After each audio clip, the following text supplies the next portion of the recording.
Chapter 1370. Suddenly, someone stood up from the audience. His figure and aura were too outstanding. In an instant, he attracted a lot of attention. Almighty Xiao, is he here to watch the competition? There's no way Xiangnan wouldn't be here for such a competition. That's true, but judging from Almighty Xiao's expression, he must be thinking that Supreme Alliance has lost and is leaving. Honestly, there's no way to retaliate, it's such a pity. The discussion grew louder. But Xiao Jing didn't look at them, instead, his gaze was on Qin Mo. While Qin Mo was drinking his water, he suddenly asked, Qin Mo, is Supreme Alliance going to play the Asian Cup like this? This was the first time Xiao Jing said such a thing. Regardless of whether it was a competition or an interview, Captain Xiao had always been a man of few words. The moment he spoke, Watanabe, who was seated in the Japanese's resting area, turned towards him. The shoutcasters and committee members focused their attention as well. Under normal circumstances, as long as it didn't affect the competition, they wouldn't interfere. They just hadn't expected it. The director was smart, knowing this was a highlight, hence, he shifted the camera to Qin Mo's face. At this moment, the audience only had one thought. The almighty Qin was still in the mood to drink water. The competition was already so intense. Why was his drinking posture still so handsome? Even his slender fingers seemed to be emitting light. They really wanted to lick the screen. The director turned the camera over to see Qin Mo's reaction. Unexpectedly, Qin Mo arched a brow, placing the bottle of water down. His right hand gripped the mouse once more, his expression indifferent. MMH? What did he mean by MMH? Zhao Sanpang wanted to roar like the Beast King. In the past, he had always felt that Qin Mo was incomparably annoying. How could he still be like this after losing his memory? Wait a minute. This guy, could it be? Could it be? Zhao Sanpang's eyes widened, he sat down, caressing his chin with his fingers. Captain, I think Qin Mo is up to no good, do you think so too? Xiao Jing glanced at him, not beating around the bush, he simply said what he wanted to say. Qin Mo has recovered his memory. He's definitely recovered. That, yes, of his is almost on par with the sun. He was like that when he was competing with us. Zhao Sanpang said through gritted teeth. Goddess Luo cupped her face, looking like a love-struck fool. She only had eyes for Bojiu. I think my almighty is the one holding back his naughtiness. Zhao Sanpang simply didn't want to bother with the fact that girls always looked at people's faces.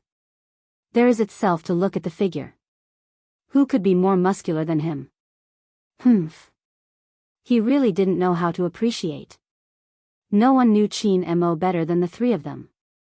However, in the eyes of many, the outcome of this match had already been decided. Supreme Alliance was just struggling. It was only a matter of time before they lost this match. Chapter 1371. At this moment, the audience seemed to have lost their confidence, all of them looking listless. Those who usually like to play games were completely disheartened. Supreme Alliance's luck isn't good, they are always so close. Previously, Almighty Qin wasn't around, but now that he's here, he isn't of any use at all. In fact, it isn't easy to fight against a player like Yucixin. Even if Supreme Alliance loses, it's understandable. That's right, no one can avoid such a situation. Besides, they still have Hoshino, the godly jungle assassin. Now that Hoshino is here, it will be easier to kill Coco. Indeed, he can kill him in seconds, he can't even leave the tower. But it isn't like he didn't gain anything. Even if he lost, he would still be the runner-up of the Asian Cup. This result is actually not bad. It was as if they had already predicted the outcome of this discussion.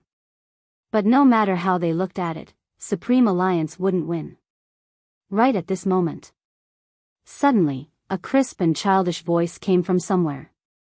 Why do you all think Supreme Alliance will lose? At the start, everyone was still looking for the voice. After all, they couldn't see the person and it sounded too young.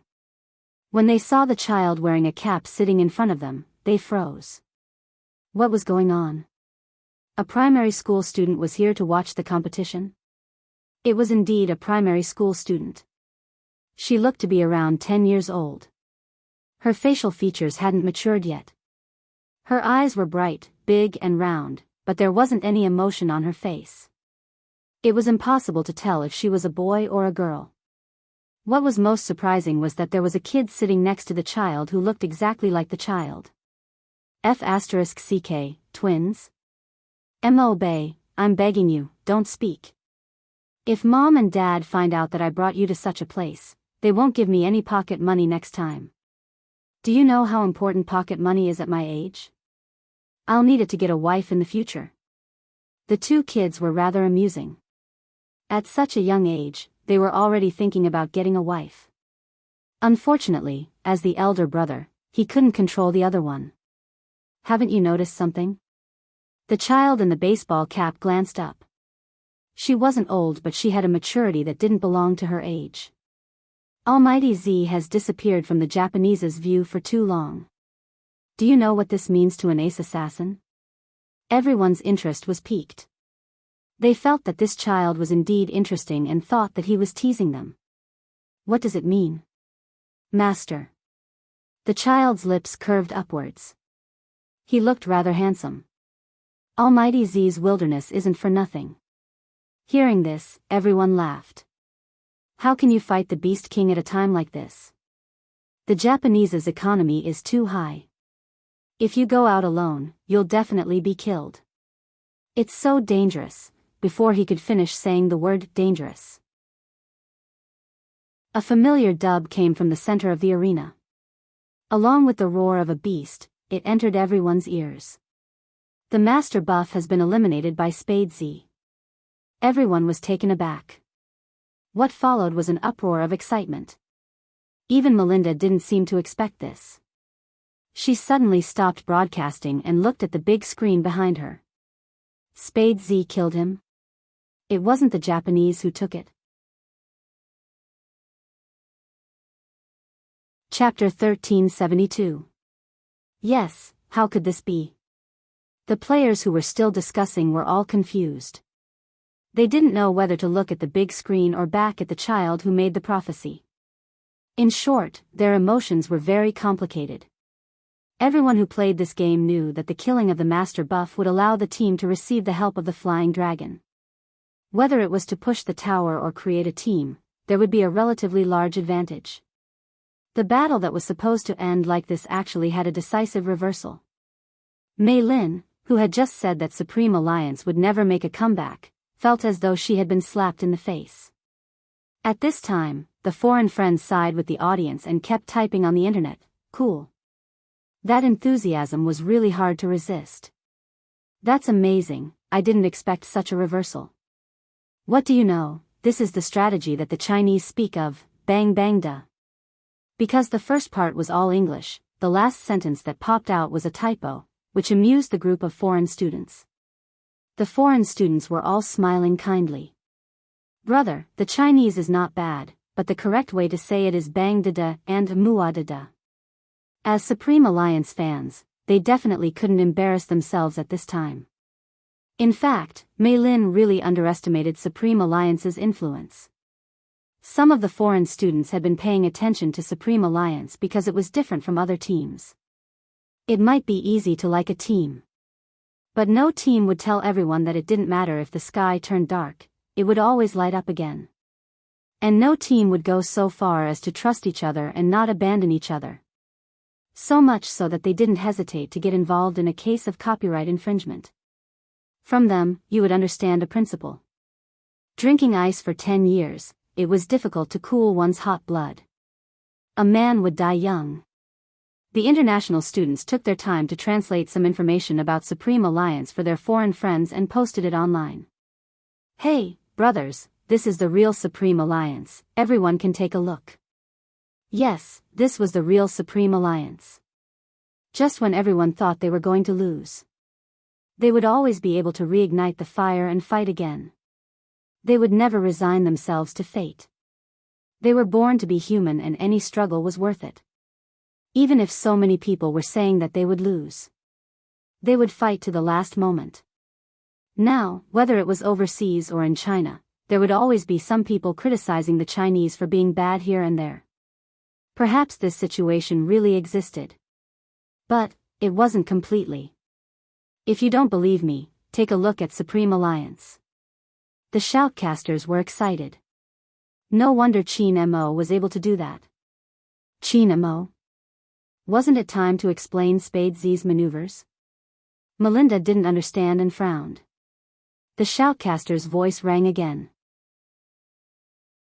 He has been circling the bottom lane in order to attract the Japanese's firepower. Hoshino must have reacted and wanted to head over to the Beast King's side. Qin Mo set up an electric formation and flashed back.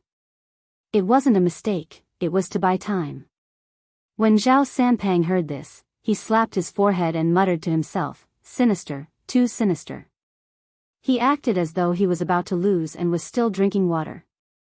In reality, he had already thought of a plan. Qin Mo is really, just when people thought it was over.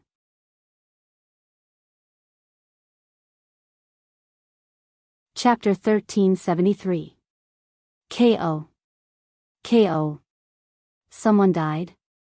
Another Supreme Alliance member died? Who was it? The first thing they did was to look for Supreme Alliance's position on the map. But they realized that everyone had returned to the defense tower. No one died. Wait a minute. The person who died wasn't someone from Supreme Alliance? The person who died was someone from the Japanese? That was even more unbelievable. How could it be? Mei Lin didn't even bother to take the microphone. No one knew what had happened. The director quickly switched to the replay mode. That was when the audience saw it clearly. The angle that Qin Mo flashed back to was right behind the sorcerer. Even if the sorcerer saw it, he wouldn't be able to react in time. After all, sorcerers were naturally slower than assassins. Moreover, he had already used the flash, so he wouldn't be able to dodge Qin Mo's big move. On the screen, the flower of the sword fell with a silver light. After killing the person, it moved nimbly and returned to the defense tower. It only took an instant to complete this action. Therefore, even the audience at that point of view did not see such a scene. Because most of their attention was on Hoshino. Even the Japanese's gazes were focused on the same spot.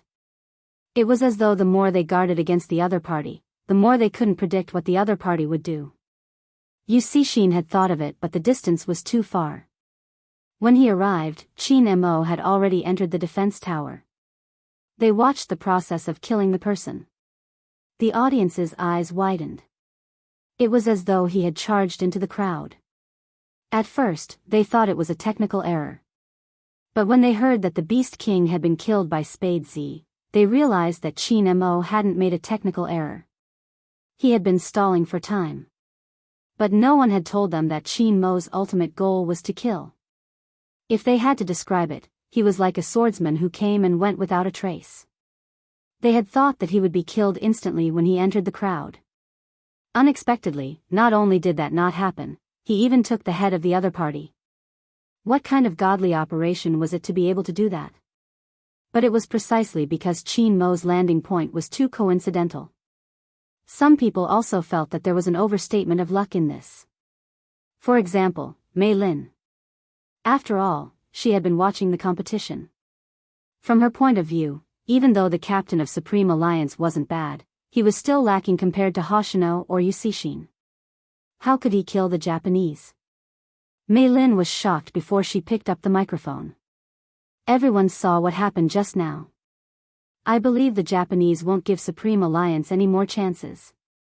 After all, they have to avoid such coincidences. Coincidence? Luck? The foreigners were a little confused. However, it was indeed too much of a coincidence. Let's wait and see. However, whether it was Melinda or some of the audience who did not understand the situation, they had all overlooked one point. Qin Mo didn't just take away a head.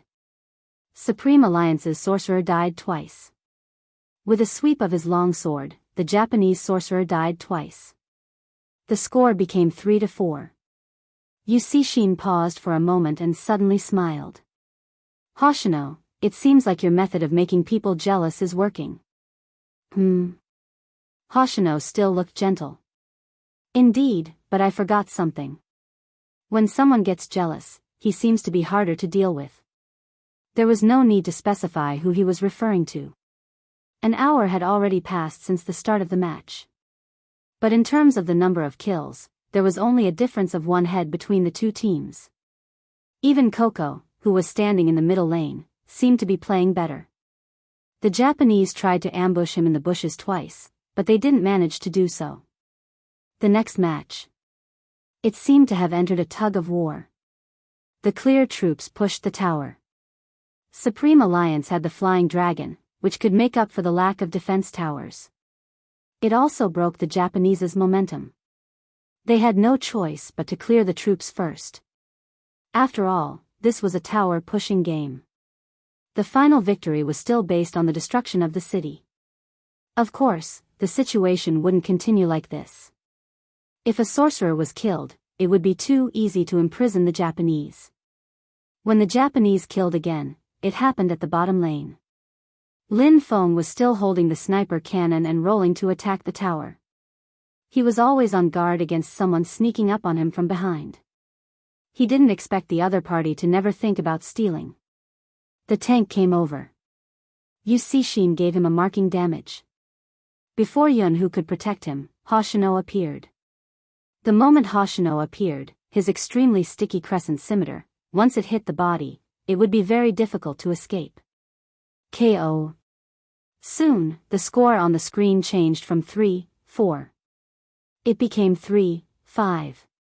Yusishin didn't even intend to let Yunhu go. He leaped over the tower with the tank. The sorcerer threw a freezing skill over and Hoshino's damage. Double kill. 3-6. Supreme Alliance was less than half of the enemy's number. They were behind again. It seemed as though killing the Beast King would only break the Japanese's momentum temporarily. But both Hoshino and Yusishin were monster-level players. Once they broke the rhythm of one wave, they would bring another wave out. It was easy to collapse against such people during a match. Most importantly, Yunhu had already died twice. On Supreme Alliance's side, everyone except for Bojio and Chin Mo was left with 1 life. That was the most dangerous part. Lin Shintao couldn't take it anymore. He clenched his fists tightly. Every Supreme Alliance member had the same expression. The camera paused on them for less than a second. The shoutcaster suddenly said, "In reality, this isn't the best formation for Supreme Alliance. Everyone should understand now that Supreme Alliance is lacking a team controller. If Rao Rong had been in the middle lane, the outcome might have been different. Be it in terms of experience or judgment, he would have been able to play a crucial role. But if he wasn't used during the double, Supreme Alliance might have lost and there wouldn't have been a team battle. Hence, Supreme Alliance has no other choice. Given the current situation, they can only try their best to avoid a team battle. That's the only way." Supreme Alliance was once again in a deadlock. Mei Lin seemed to have expected this, her expression was clear. "This is just as I expected, as long as the Japanese are careful, they won't be able to switch to the back row." As for the previous incident, it was just a small accident that didn't affect the overall situation. Supreme Alliance should have understood now. But the moment she had that thought, there was another commotion from the audience. Mei Lin's first reaction was to check the score. The score hadn't changed. The Tyrant King was also staying put. What was going on? Mei Lin wasn't the only one with this question. The foreigners who couldn't obtain first-hand information felt the same way. However, what was different was that they liked to see the Chinese team turn the impossible into possible. Wait a minute, Chin Mo sent out an attack signal. Is he really going to fight now? This isn't the right time for a team battle. I understand Almighty Chin. If he doesn't stop the Japanese now, they won't be able to turn the tables. Am I the only one concerned about why Almighty Chin and Big Spade didn't appear in the bottom lane? No, Almighty Hoshino is concerned too. You saw the screen just now. He zoomed in on the small map, looking for Big Spade and Almighty Qin. That was after they crossed the tower. I mean, what were Almighty Qin and Big Spade doing before that? No one was able to answer. Because their attention was on the bottom lane. The sense of déjà vu came again. This was a huge move when they weren't paying attention. It was like a high-level magician performing a magic trick. The closer you were, the more you would miss something. When you came back to your senses, a miracle had already happened. Just like now. Who could tell them? Why was there only half a crystal tower left on the top lane? The bottom lane was basically cleared. That wasn't all. Supreme Alliance's super soldiers were attacking the tower. F***CK. Qin Mo and Little Spade are really good at this. Zhao Sanpang started again. Sinister, really sinister, they even know this is a tower attack game. 2 of the Japanese had returned to the city because they couldn't lose the last defense tower. If that was the case, it would be really dangerous. Fortunately, they arrived in time. But it was at this moment. Qin Mo sent out an attack signal. The troops are gone. Are they going to attack? No, that doesn't seem to be the case. Indeed, that wasn't the case. Because of where he was hiding. In the bushes beside the Beast King. It was too far from the Japanese's defense tower. Is he trying to scheme? The shoutcaster guessed the truth. But at the same time, Shin and Hoshino could roughly guess it, so they didn't go over directly. Instead, they gathered their teammates and the 4 of them went over together. The other one stayed at the bottom of the tower to clear the troops, to prevent Spade Z from attacking the tower at this moment. The 4 of them came from 4 directions, but they didn't rush over directly. Instead, they formed a circle, exuding a faint sense of nervousness as though a battle was about to begin. And Qin Mo was hiding in the middle of the 4 of them. According to the map, they were already surrounded by the Japanese. No matter how good his skills were, it would be hard for him to escape under such circumstances. The fans were worried. As the tanks came down from the top lane, they got closer and closer. The more they panicked, the more they panicked. They wanted Qin Mo to leave quickly. Unfortunately, even if they said that, their voices couldn't reach Qin Mo's ears.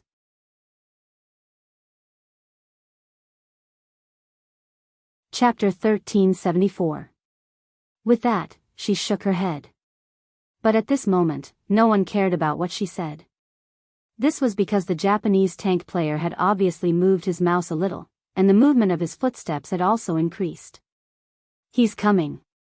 When everyone heard that, their hearts involuntarily tightened. On the screen, the Japanese's tank started attacking. He spun his body and jumped towards Qin Mo. The sorcerer from the Japanese used his freezing skill at the same time. It was to control Qin Mo so that he couldn't retaliate at all.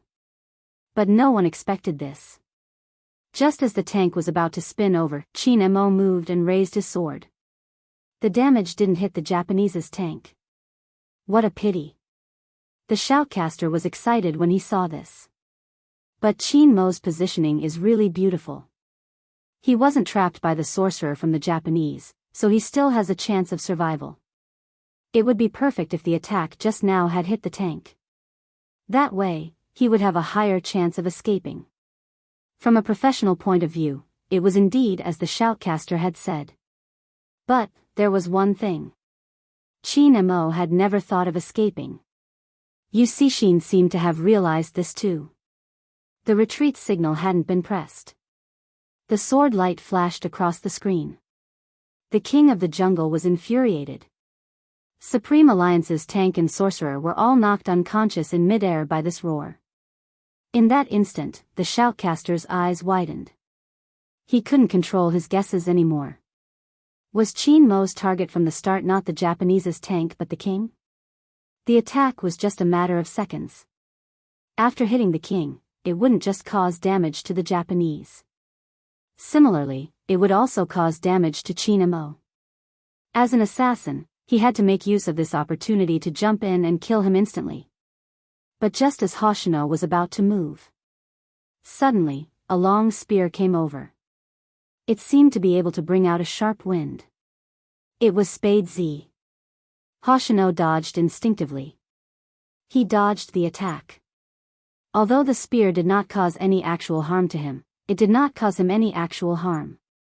But it was obvious that he had lost the best opportunity to attack Chin Mo. So this attack wasn't 1v4 but 2v4? But even so, they had no chance of winning, right? It was obvious that Hoshino wasn't easy to deal with. Bojo could stop him, but she couldn't stop Yusishin at the same time. As long as Yusishin jumped in, Chin Mo would definitely die. From the looks of it, Chin Mo seemed to be trapped in a corner. But just as Yusishin was about to move, a fan suddenly flew out from the bushes. That was Coco's skill. Slow damage. Why was Coco here? When did he come? Also, that skill was too accurate. I've always wanted to say, aren't you guys underestimating Supreme Alliance? Coco waved his mouse. The moment he released his skill, it obviously delayed Yusishin's movements. In other words, in less than a second. When Yusishin returned to the battlefield, the Japanese's tank suddenly realized that Chin Mo had disappeared. The first skill was wall jump. In this way, all of the damage dealt by the Japanese landed on the ruler. After the aggro was full, the monster ruler raised his claws again and slammed down heavily, accompanied by a roar. Other than Chin Mo, who had moved away, everyone's HP was reduced. The Japanese archer guarding the top lane saw this and wanted to come over to support after clearing the troops. But at this moment, Chin Mo, who was standing in the bushes, rushed over. He wasn't heading towards the ruler. Instead, it was the long-range archer from the Japanese who rushed over to support. When the long sword swept past, it was not that the Japanese archer did not execute a perfect movement. The damage was off the charts, directly reducing half of Chin Mo's HP. But when he saw the electric formation and wanted to flash away, it was too late. Because before he could press the mouse, the sound of a sword rang in his ears. 3 swoosh swoosh swoosh swoosh. His HP was reduced to a critical level. The silver light fell, not giving him any chance at all. Chin Mo swept his long sword and took the last drop of his HP, KO. The Japanese's tank rushed over to support. After all, they guessed that Chin Mo should be out of HP. But this guess was wrong. Because before the Japanese's tank could make a move, Chin Mo disappeared in front of him again. A teleportation skill. Don't always think of using this move to win us. The Japanese's sorcerer raised his hand and used a freezing skill, throwing it into the bushes where Chin Mo had flashed back. Everyone watched as Chin Mo was about to be attacked. They saw Chin Mo's hand holding the mouse suddenly move in a snake shape. The speed was so fast that everyone was stunned and sighed in disbelief. He could even dodge like this. That was amazing. Some old fans watched this scene and asked the people beside them, "Don't you feel that this almighty Chin looks strangely familiar?" Almighty Chin is almighty Chin, what's there to be familiar about? What I mean is, I haven't seen him play like this in a long time. Ever since he started as a team control, he has always been very stable. Of course, I don't mean that he isn't stable today, but... Sigh, let me think about how to describe it. Oh right. 3 years ago. When he first debuted, he played like this. It was as though he was fearless against anyone. No matter how many people there were. As long as the sword in his hand was still there, he could create an unimaginable miracle. It seemed to be responding to this thought.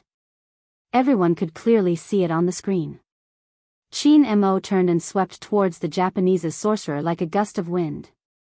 The Japanese's tank wouldn't be able to provide support in time. The Japanese's sorcerer gritted his teeth, throwing out skills as he retreated. Hoshino wanted to go over but Bojo stopped him. Fortunately, Chin Mo didn't have a big move. That was the only thought in the Japanese's sorcerer's mind. But in the next second, he realized he was wrong. He couldn't retreat because Qin Mo had hit the Beast King through the wall again. The moment he was sent flying, the Japanese's sorcerer heard the sound of the sword. Hurting the Beast King wasn't just to send him flying. There was another reason. That was the big move. Qin Mo was refreshing his big move. No, that wasn't right. He's also sucking blood. The shoutcasters widened their eyes. They had never seen such an operation before. Qin Mo casually swung his sword 3 times, but before the silver light behind him dissipated, he was already close to the sorcerer again. Such precise timing. The Japanese's sorcerer had fallen from mid-air and hadn't had the time to press his skill. The sword light was like silver, all hitting his body. The sound of the critical hit sounded again. Double kill. Double kill. Double kill? Under such circumstances, he could still kill twice? From the interview video, the foreigners could clearly see the Chinese reporter, Mei Lin. At this moment, her hand that was holding the microphone froze. Even the corners of her mouth were stiff. The words that were on the tip of his tongue could no longer be uttered. Indeed, she couldn't say it. After all the drafts she had prepared were about how to praise the Japanese. Qin Mo's outstanding performance was already beyond her imagination. Besides, it wasn't as simple as a double kill. Including this time, the enemy's sorcerer had already died 3 times. This meant one thing. The Japanese would be missing one person. But if the Japanese were such a sitting duck team, they wouldn't be called the Japanese. Very quickly, Yusishin returned the favor. With a wave of his mouse, he took Coco's head. This way, the situation was balanced again. The Japanese's sorcerer couldn't fight again. Similarly, Coco couldn't fight again. The 5v5 became 4v4. But it was undeniable that in terms of the number of kills, the Japanese were still in the lead. Mei Lin looked at the 5-7 head count and laughed.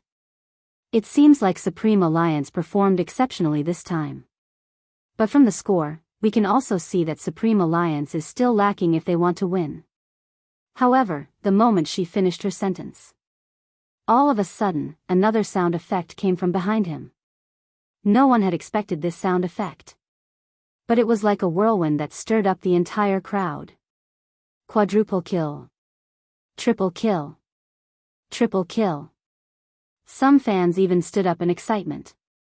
After all, how could anyone achieve a triple kill in such a situation? But this scene really happened. Even the director didn't expect it. He quickly cut to the replay angle.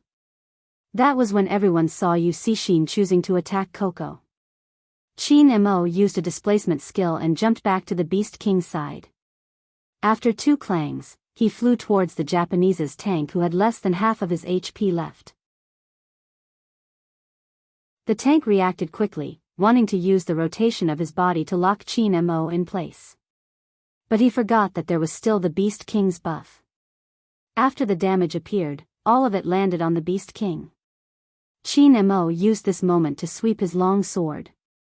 Numerous rays of silver light landed behind him. The Japanese's tank operator and even his right hand seemed to be shaken. This person was really too fast. No, it wasn't just fast. His prediction and calculation. It was so accurate that it made people's hearts tremble. Logically speaking, his attacks should have landed on him instead. How did it shift to the Beast King? He wasn't the only one who thought so. Even the shoutcaster was confused. This can be considered a bug in the game. It should be. There seems to be a godly analysis post that wrote about the bug in the game. But after the revision, these things rarely appear. Wait a minute. What? That analysis post seems to have been written by Qin Mo himself. Even the shoutcaster didn't know what expression to make. Zhao Sanpeng's mouth fell open. After a moment of hesitation, he turned to Xiao Jing who was sitting beside him. Captain, do you think Qin Mo would make use of a small bug in the game? Xiao Jing didn't say a word, he just reached out and pushed his spectacles up his face. He looked as though he had silently agreed. F*CK, F***ck, he is too shameless. Zhao Sanpeng's hair rose. As expected, Qin Mo doesn't have the most shameless, he can only be more shameless. No, it isn't over. Xiao Jing, who had been planning to remain silent, suddenly spoke up. Zhao Sanpeng was still confused. It isn't over? It was already like this and it wasn't over? What else did Qin Mo want? Just as Zhao Sanpeng was thinking about this, another sound effect appeared in his ears. It couldn't be Qin Mo killing again, right? Of course not. But other than killing. His sword could kill other things. The familiar dubbing and three-dimensional sound effects reverberated throughout the entire arena. A row of golden words appeared on a black background. It appeared on the big screen right in the middle. The Beast King has been killed by Qin Mo, whoosh. This time, it wasn't just a portion of the fans. Even Zhao Sanpeng stood up from his seat. F***ck. How did he do it? At this moment, Goddess Luo held the side of her face and suddenly laughed. You shouldn't be surprised, wasn't he like this in the past? At least he wasn't perverted enough to kill the Beast King. Zhao Sanpeng was especially concerned about this point. Xiao Jing spoke again, his voice calm. There's nothing to be surprised about. That was his first year playing this game and now, he has been playing for 3 years. In other words, Yu Cixin's previous moves were just his moves from 3 years ago. Qin Mo probably wants to tell everyone this. Is that why he's using such a method to return the favor? Zhao Sanpeng widened his eyes for a moment before saying, this is indeed in line with his petty character. F***ck, doesn't that mean he's even stronger now? Xiao Jing lowered his head and looked at his hand. It's a pity. Goddess Luo glanced sideways. There will always be a chance to fight with him at his peak. Yes, many people said that Qin Mo was at his peak 3 years ago. Some even said that he was old and shouldn't hold on to the title of most valuable player. But the reality was, 3 years of accumulation. Apart from the helplessly failed time after time. More importantly, the famous sword that had been hidden for 3 years. One day, when it shone again, it would definitely amaze the past. Mei Lin was expressionless now. Half of her face seemed to have been slapped red. What she said previously was really like a slap to her own face. The shoutcasters were a little confused. After killing 3 people, he was still able to get the Beast King's buff? How perverted was Qin Mo? That isn't something an ordinary person can do, right? Nonsense, you can try snatching the Beast King with a bunch of people. You might not even be able to do it, let alone using such a method. Brother One, we are still commentating. Ah, right. What I mean is, to be able to do this, one must first have accurate judgment. Of course, hand speed is also important. The most important thing is the calculation between the moves. Ah. Who knows how Qin Mo did it? Brother One. Ah, I misspoke again. Let me retranslate, Qin Mo's fighting style is making my eyes dizzy. I need to wake up. Don't wake up. Hoshino seems to have gotten rid of Spade Z. His target is Qin Mo. After fighting the Beast King, even with his lifesteal equipment, Qin Mo's HP was low. Now, Hoshino was here.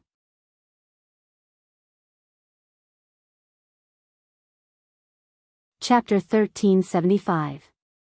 Moreover, Yu Cixin was behind Qin Mo. He had used up all his skills. He probably wouldn't be able to escape. But right at this moment, a ray of silver light flashed. It was the rifle in Spade Z's hand. The weapons clashed and sparks fell. Since she didn't have time to attack, she used her back to block the knife for Qin Mo since she still had a lot of HP. At this moment, Lin Feng and Yun Hu rushed over after reviving. Hoshino's finger paused. He knew it wasn't a good time to attack. He glanced up at the opposite side. Then he and Yu Cixin retreated back to the tower. They were so fast that Supreme Alliance couldn't encircle them. But if Supreme Alliance retreated just like that, they wouldn't be called Supreme Alliance. They took advantage of the fact that the Japanese's tank and archer hadn't revived yet. Chin Mo and Bojio were like two streams of air, skimming towards the opponent's jungle. Especially Bojio, she leaped over in just 2 steps. She first picked up the red buff and then skimmed towards the troops on the top lane. What was strange was that she didn't kill the small beasts at the side of the bushes. This doesn't seem like Spade Z's vision. What's going on? Some people couldn't understand. The shoutcaster guessed, Spade Z must have left the small beasts for Chin Mo. Firstly, it would allow Almighty Chin to recover quickly. Secondly, it would make it easier for Chin Mo to use his big move. Have they never thought of returning to the city to recover? Once he said that, Melinda realized something. Spade Z and Chin Mo from Supreme Alliance had never returned to the city. At this moment, she didn't dare to make any further analysis. The foreigners were adorable. They had come with hope at the start, but now, they wanted to see Supreme Alliance's screen even more. At this moment, the audience realized something. Spade Z didn't kill the small beasts for more than one reason. She wanted to take down the entire troop on the top lane. Shin and Hoshino had realized this a long time ago. They had rushed to the top lane as fast as they could. But with the Beast Lord's buff and the help of the Flying Dragon, Supreme Alliance's tower attack speed was really fast. Even with Shin and Hoshino, the defense tower on the top lane of the Japanese was left with less than a third of its HP. At the same time, the middle, the bottom, and the other 2 paths were all taken down. Especially the middle lane, it was like a map. First, it was Yunhu and Lin Feng. Then, the 2 of them gathered together from the 2 jungles. They led the Flying Dragon to the last defense tower outside the city gates. However, there was one thing worth noting. The Japanese archers and tanks had been revived. Shin and Hoshino were there too. The flying dragons that Supreme Alliance brought along were all gone. Their speed was so fast that people could not help but admire the Japanese. Even at this stage, they could still pull the match back to a draw. No, that's not right. It wasn't just a draw. It was because they had an absolute advantage. Supreme Alliance had been focusing on the top lane and had forgotten what the bottom lane was like. It was only then that people realized that 2 batches of super soldiers had already arrived at the bottom lane. The red lines were hard to miss. When did this happen? The playback was played back. Only then did he get a clearer look. It was the cooperation of Hoshino and Shin. Very quickly, the news of Supreme Alliance's defense tower being destroyed appeared on the screen. A large number of super soldiers started to head towards the center of Supreme Alliance. F***CK, oh no. Zhao Sanpang was shocked, he even forgot that they were wearing earphones. He shouted, "Little Spade, what are you doing? Hurry up and return to the city, our home is going to be destroyed." Everyone who played this game knew that. In terms of the rules, it didn't matter how many died. The final outcome would be determined by the destruction of the city. Hence, this game tested the teamwork and battle strategy between teammates. Any carelessness and the tables would be turned. Mei Lin found another excuse. Supreme Alliance is too careless. Sometimes, Hoshino and Shin would purposely create an illusion to make the other teams lower their guard. It seems like the outcome of this match is set. Lin Feng is returning to the city. A voice came from the audience. But in the next second, his return to the city was interrupted because Hoshino had rushed over and his scimitar was right next to him. Lin Feng moved nimbly, avoiding his attack. At the same time, Yunhu darted over, using the stun skill to trap Hoshino on the spot. This is probably Supreme Alliance's first chance to kill Hoshino, the shoutcaster said. The shoutcaster added, but they can't make a move because once they do, there won't be enough time. Hoshino predicted this, which is why he rushed in. There are only 2 outcomes, either he dies in the team battle, delaying Supreme Alliance's time and Supreme Alliance's city will be destroyed, or he doesn't fight and his harassment will be effective. Supreme Alliance will have to send Qin Mo or Spade Z back. That will be their advantage because Supreme Alliance's city can't wait any longer. After he finished his sentence, there was indeed one less figure on the screen. It was Spade Z. She seemed to have pressed the button to return to the city the moment Hoshino rushed in. At this moment, she appeared in the middle of Supreme Alliance's city. The audience heaved a sigh of relief. That scared me to death. Any later and the crystal would have been destroyed. Thank goodness. Some patted themselves with lingering fear. But even so, Supreme Alliance was in a disadvantageous position. Because once Bojio left, the situation became 3 against 4.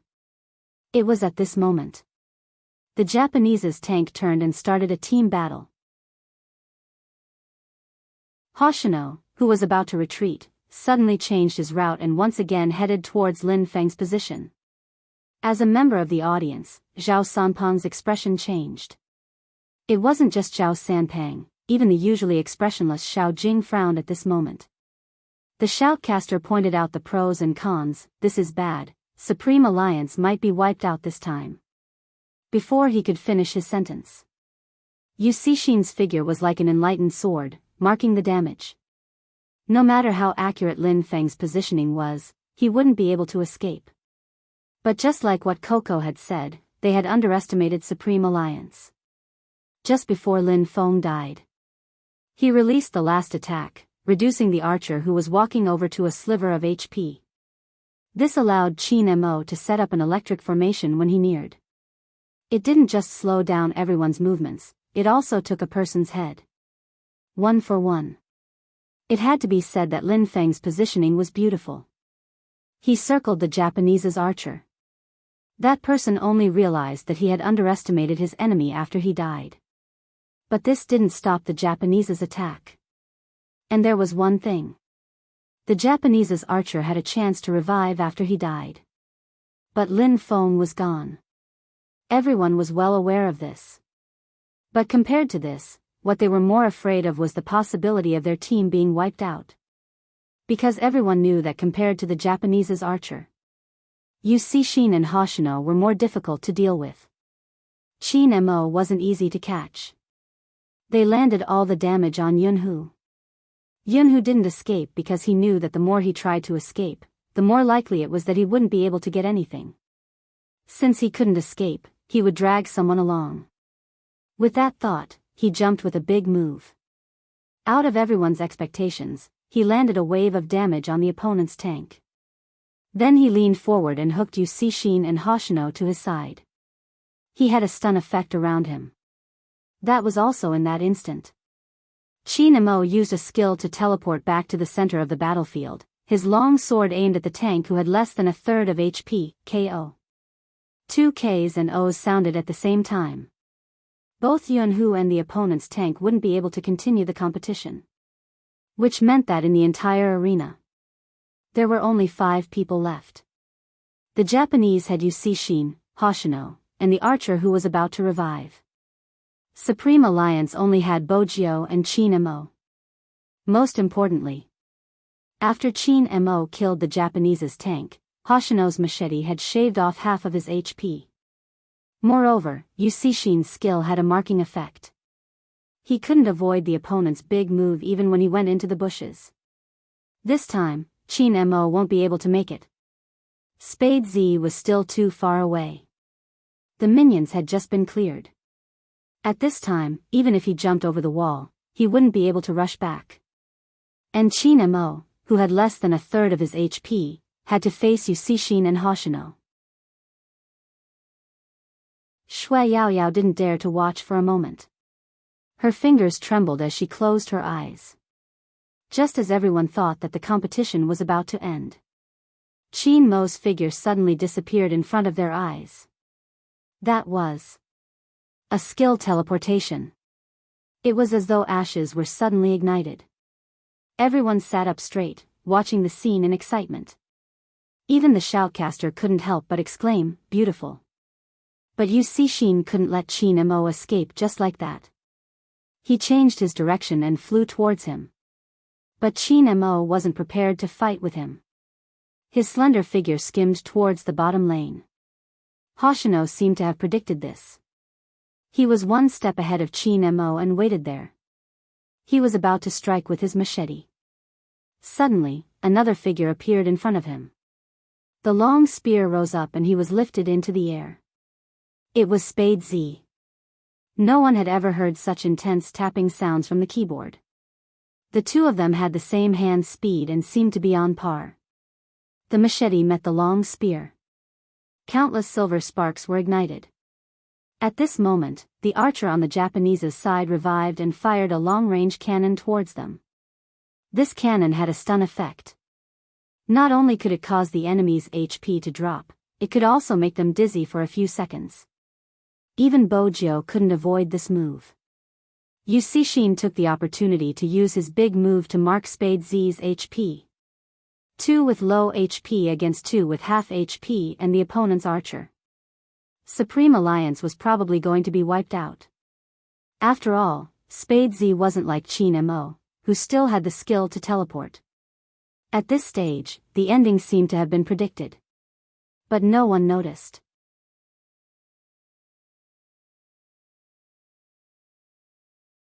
Chapter 1376. Her hand speed was so fast that it was dazzling. No one could see what she did. They thought she was escaping. But the screen didn't show it. It seemed like it was too late to escape. Even when Qin Mo turned sideways and used the sword formation to slow Hoshino down.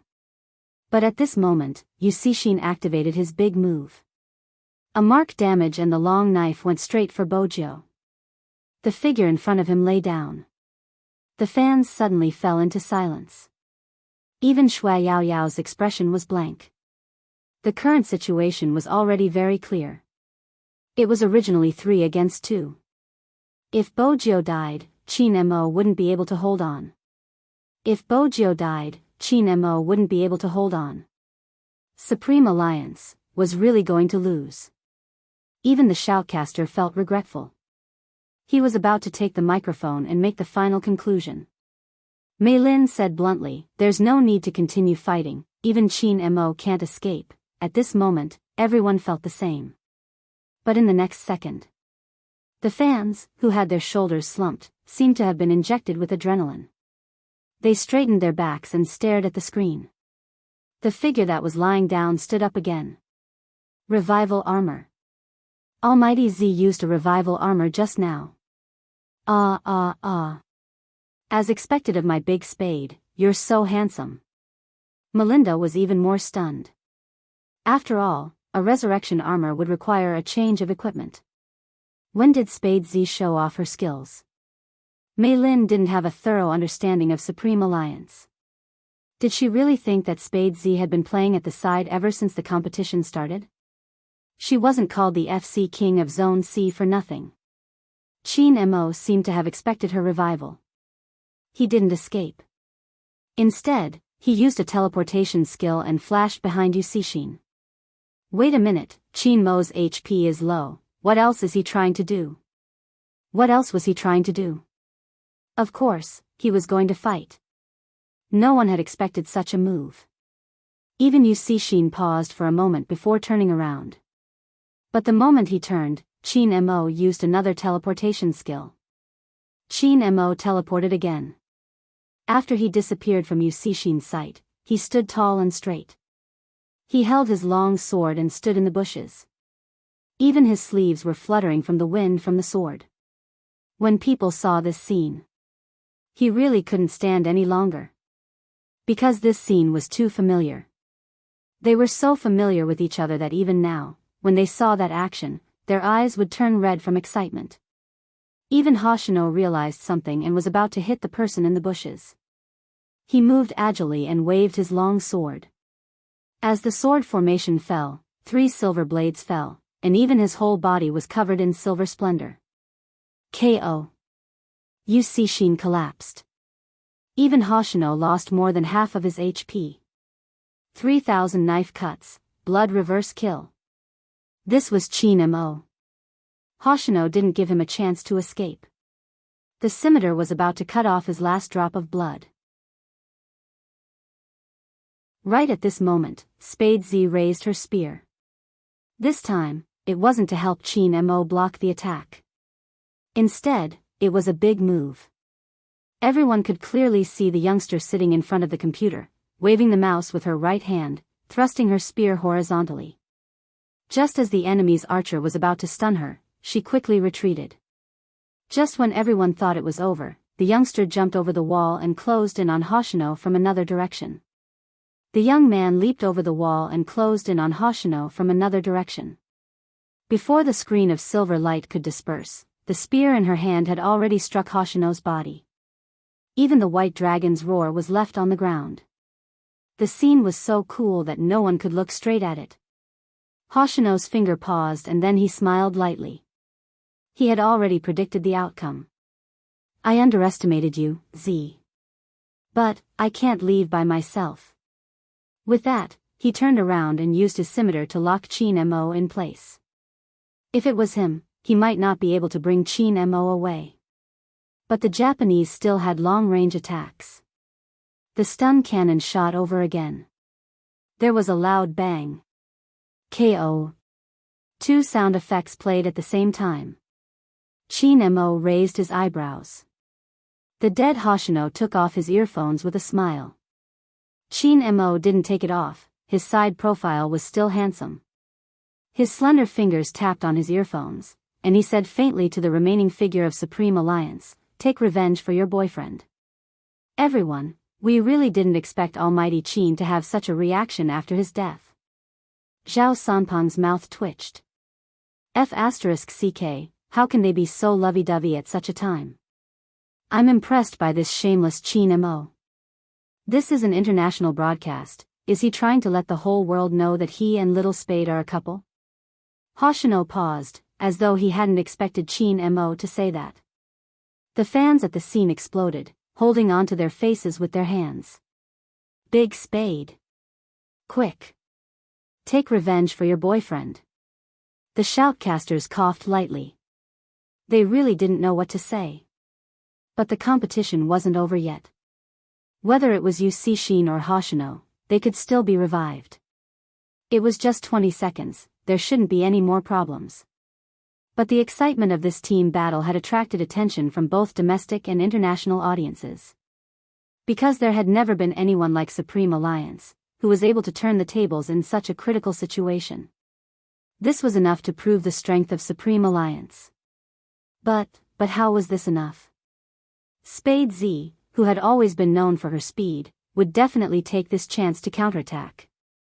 The shoutcasters, who originally thought that the competition was over, watched as Spade Z used a blue buff to drain 1/3 of her HP. Then, she leaped over the wall and hid in the bushes. It was as if he was clearly telling everyone a truth. I'm going to take revenge for my boyfriend. MMH, ambush and kill. The archer from the Japanese also realized that she was coming to kill him. Without any hesitation, he didn't even dare to stop, activating his sprinting skill to avoid the next attack. But the strange thing was, no one came close. Was Spade Z still waiting for an opportunity? Or was she waiting for a big move? There were all sorts of guesses, and they could almost imagine a big show. But what no one expected was that, once again, Spade Z didn't appear beside the Japanese's archer. She was on the top lane. There were 2 waves of troops on the top lane. With the shift of the camera, the audience realized that during the battle, the last defense tower of the Japanese's top lane was gone. Now, Spade Z was leading the 2 waves of troops directly towards the city center. The Japanese archer was confused, quickly pressing the button to return to the city. If there was a hidden message, it must be.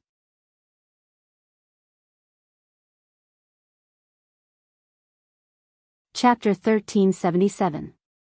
If the previous competition had been a competition of skills and judgment, then now it was a competition of time. Now it was a competition of time.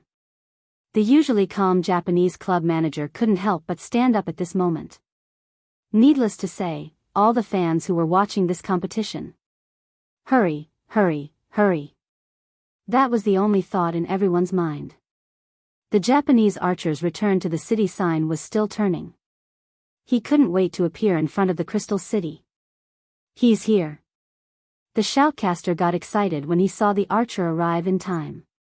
Right at this moment, Spade Z brought the troops to the center of the city. But it was obvious that it would be difficult for her to push down the city. It was simple. It would be difficult for her to attack the city with less than half her HP. After all, she wasn't a tank or an archer. She wouldn't be able to withstand such heavy damage, and she wouldn't be able to carry out long-range attacks. Moreover, Shin would revive in 12 seconds. Hence, it was best for Spade Z to retreat and wait for Chin Mo to revive before fighting again. This was a thought that anyone would have. But that didn't include Bojo. Just as the Japanese were prepared for her to retreat, Bojo appeared. Everyone saw with their own eyes that she had taken advantage of the line of minions to sneak in, and with a flick of her spear, all the damage landed on the archer. Just for a moment.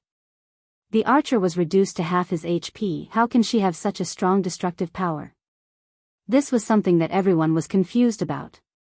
Logically speaking, Spade Z had already changed her equipment to a revival armor. The damage should have been reduced. Wait a minute, her equipment seems different from before. Indeed, it was different. But the main point was that no one knew when she had changed her equipment. Everyone's gaze landed on the youngster. Her silver hair moved slightly as she moved the mouse. But that was why her nose bridge was high. Even her side profile had an indescribable sharpness and handsomeness. Inexplicably, it gave people a sense of confidence. If it was her, she might be able to do it.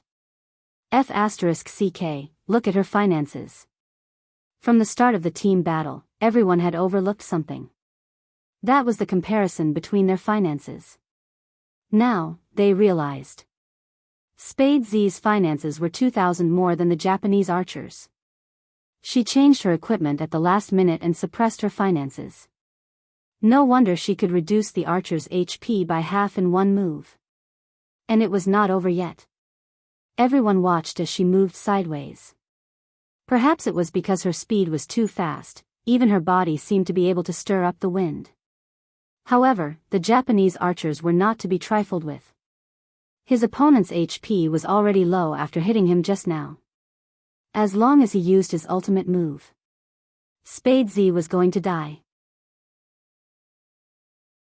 However, at that moment, everyone saw the young man move his mouse and draw a Z shape. His spear went up and went straight for the shooter's back. The cannonball was fired. But the target had disappeared. Not only that. More importantly, Spade Z's goal had never been to kill him. Because the spear was raised, she took advantage of the fact that there were only 2 tank soldiers left and directly attacked the crystal. Gotcha. Crystal's HP, which had been low to begin with, was now only left with less than half of its HP. At this moment, the Japanese archer realized that he had been tricked again. Spade Z had intentionally diverted his attention so that he wouldn't be able to clear his troops.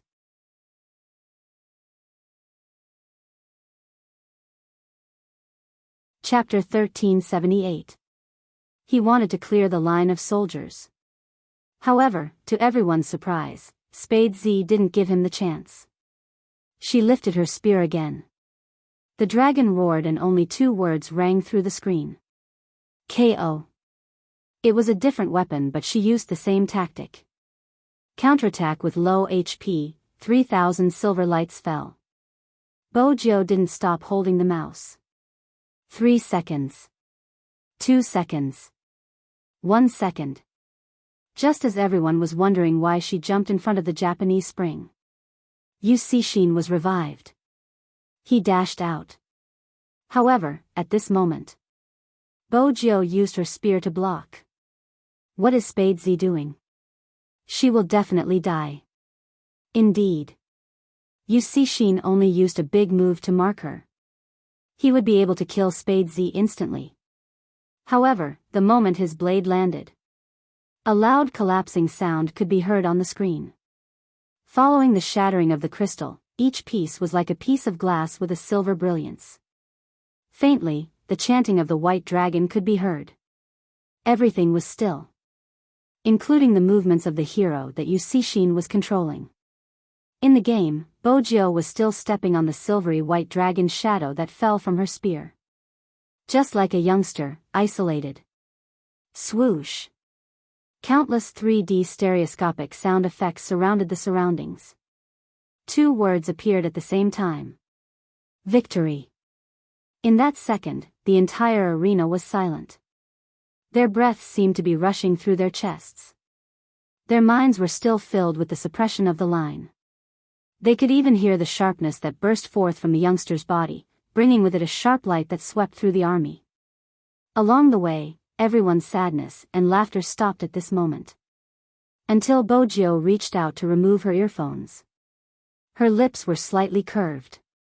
Deafening cheers rang through every corner of the bird's nest. WE1? Feng Shang was still in disbelief. Lin Feng was the first to stand up. He ran towards Bojio, who was still sitting on the chair. This time, even though he knew that his captain was beside him, he couldn't control his hands. Even Coco and the others lifted Bojio up into the air. Bright laughter came, accompanied by unforgettable emotions.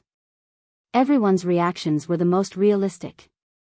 In addition to the applause, the fans covered their mouths and their eyes reddened from being moved.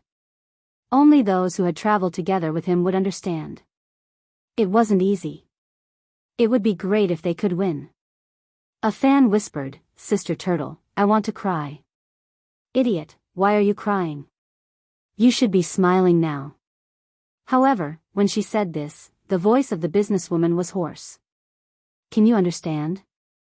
One day, we let the tears break the dam." It wasn't because she was sad. It was because he was touched. Because at this moment, everyone standing in front of the screen was witnessing their glory. Many people still remembered it.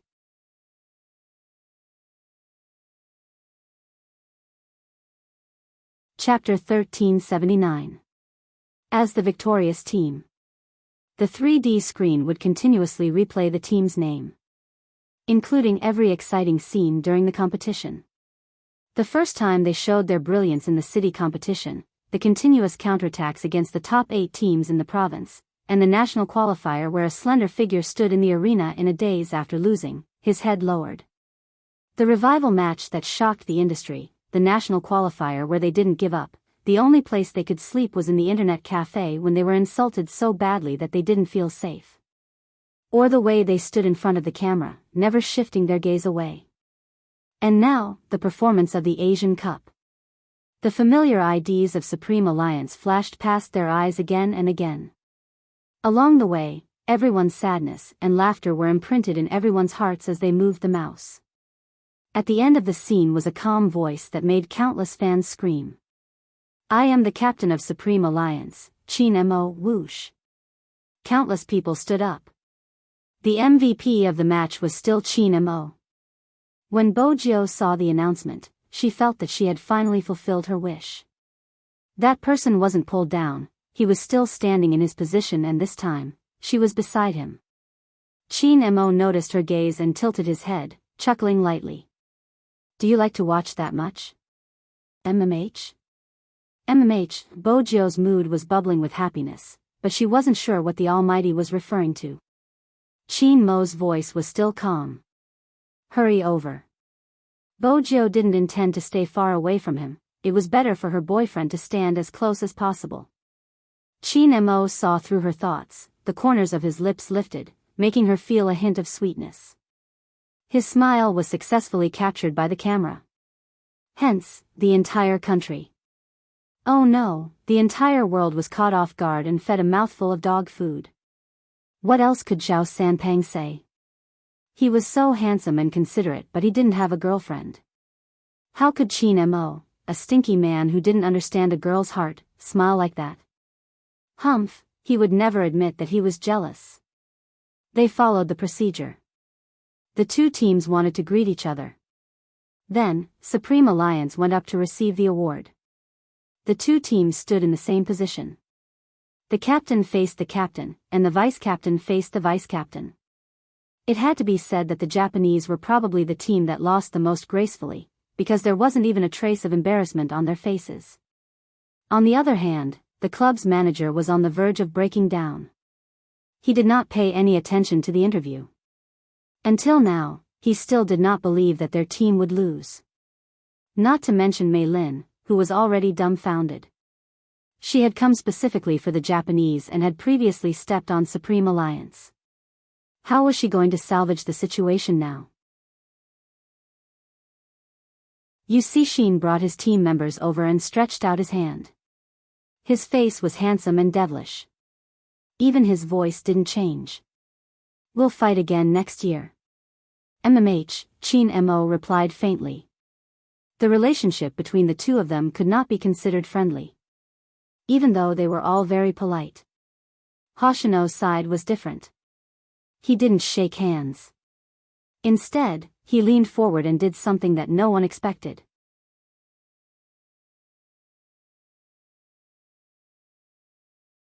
Chapter 1380. Bojo lifted the corners of her lips. "Hoshino, thank you." Such words could only be understood by companions who had the most tacit understanding with each other. Hoshino smiled, his words filled with a hint of blackness. "I really want to know Chin Mo's expression now." Lin Feng wanted to shout at the side. "You aren't the only one who wants to know, I want to know too. But I don't dare to look." What a hero. "Since you dare to hug little Spade, Almighty Hoshino, I, Lin Feng, respect you for being a man." Thinking of this, Lin Feng stealthily shifted his gaze. As expected. The smile on the captain's face was cold. His face didn't turn black, but anyone who saw his devilish smile would feel a chill down their spine. Lin Feng was afraid that his captain wouldn't be able to control himself and would kick him. After all, regardless of whether it was in the game or in real life, their captain's fighting ability was something no one dared to challenge. The entire Supreme Alliance seemed to be able to imagine the scene of a huge vinegar jar falling to the ground. Surprisingly, Chin Mo didn't stop them. After the two of them hugged, he reached out to hold her wrist. When he brushed past her, he threw a sentence at Hoshino. "You won't have another chance." Regardless of what it was. Hoshino thought about Chin Mo's reaction. The only sentence he didn't think about was this. It was a little heart-wrenching. But it was probably because he didn't want to be that person right from the start. That was why he felt that it was fine. Chin Mo didn't care about other people's opinions. But he respected her completely. That was Z, the young lord of the hacker world who had saved him from the whirlpool. How did she make it here? He knew it better than anyone else.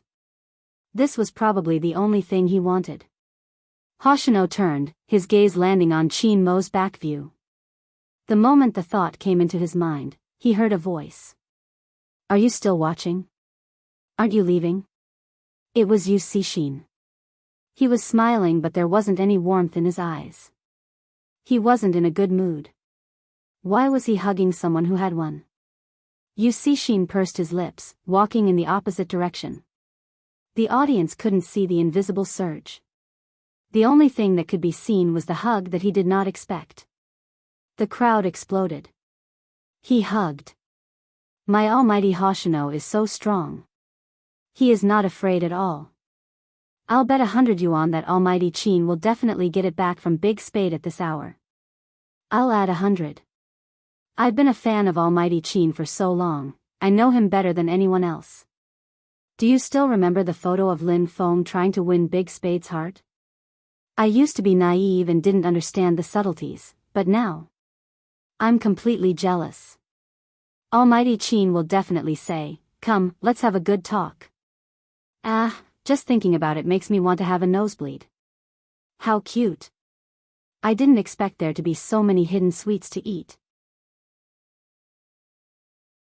Watching the interaction between the two, the CP fans' hearts were about to explode. The competition was good, and after the competition, it would be even better. The ticket was worth it. Coincidentally, Qin Mo turned to the left and said something to the youngster.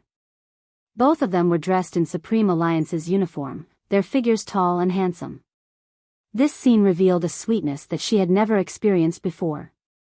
Many fans couldn't help but take out their phones to take photos. They looked at it every day and felt sweet in their hearts.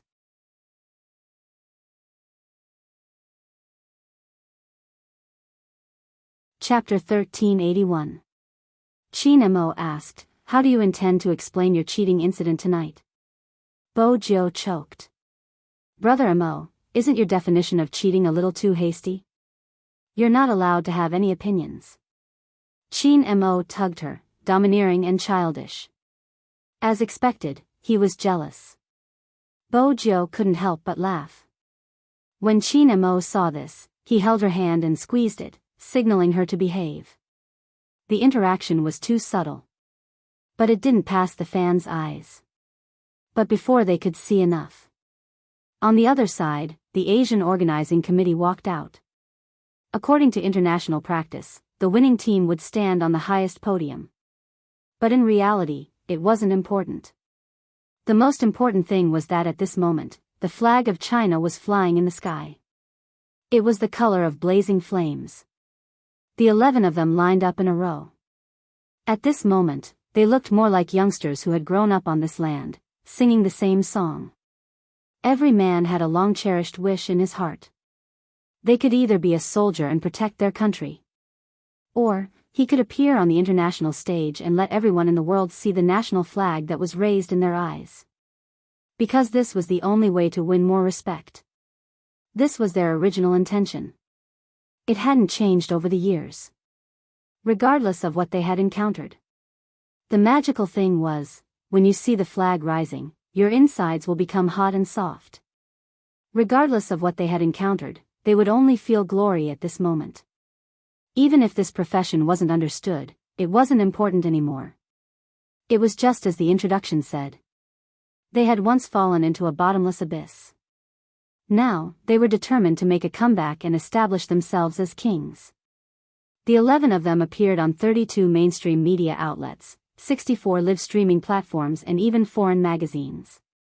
Of course, Bo Jiu and Qin Mo took up the most space. But no one knew. At this moment, the bunch of people who had just received their awards didn't have time to browse through Weibo, magazines, or media outlets. They had wanted to celebrate. They reached Yin Weao's internet cafe. They didn't know when this group of people started to like to gather on the second floor. It was probably because the sound of the keyboard felt real. It's an occupational hazard that makes me speechless. Lin Feng's self-evaluation was accurate. But it didn't affect them at all. Feng Yi knew that they needed a breather. Other than the interview on the national channel, he avoided everything else. He ordered a lot of food and drinks and brought his assistant upstairs. But when he really went up to the second floor, he found that no one in the group was awake. He didn't drink. He just sat there and fell asleep. Everyone was very intimate. Coco and Feng Shang's heads were touching, and their bunnies were hanging on the ground. Perhaps it would be difficult for outsiders to understand. But as Feng Yi's assistant, he wasn't surprised at all when he saw this scene. Because she knew. This group of people was too tired. Any industry related to the internet was different from other ordinary industries. The pressure was great. Another public figure. He had to pay attention to his every word and action. Even if it was ordinary words, they would be misinterpreted by others into another meaning. Some people thought that they liked her, but it had already made them breathless. Insomnia is the norm. Many times. Feng Yi was even more afraid that someone among them would have psychological problems.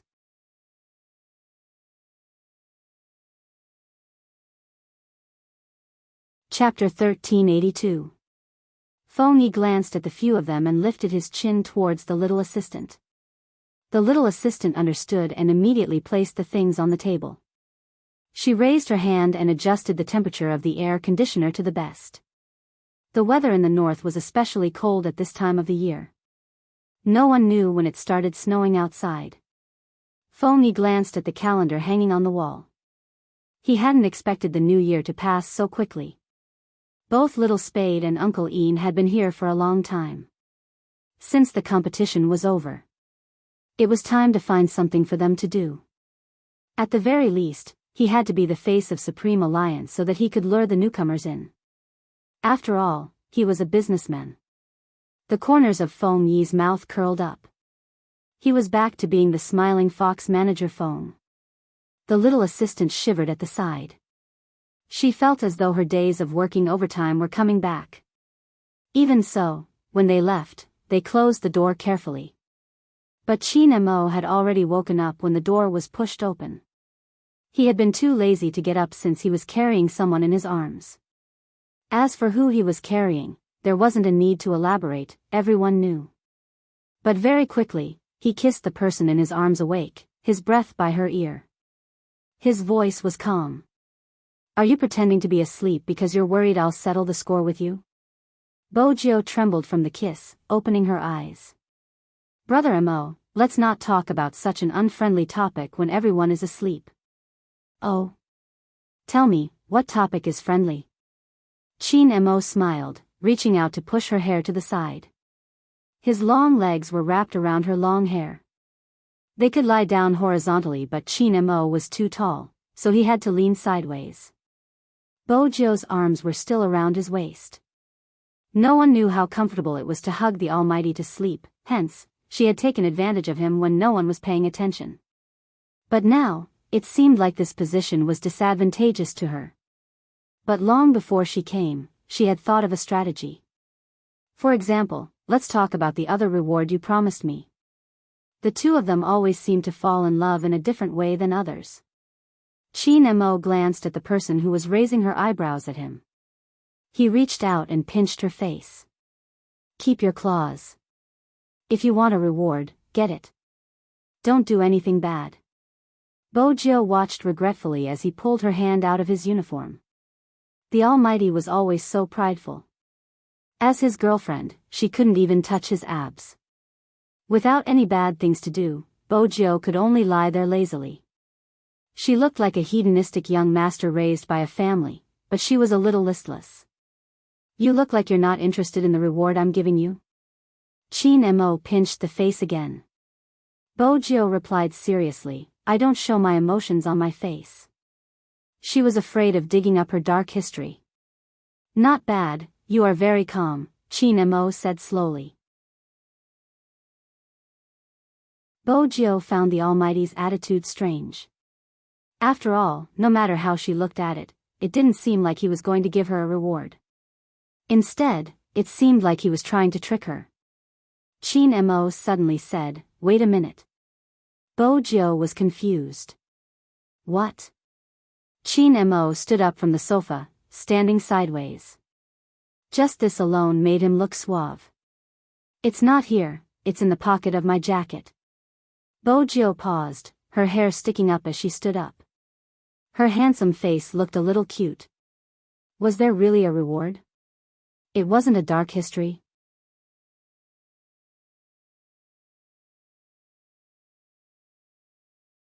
Chapter 1383. Chin Mo knew that someone would be curious. His lips curved upwards as he allowed her to follow him casually. Bojo wasn't afraid since it wasn't her dark history. Chin Mo swept her a glance, his smile deepening.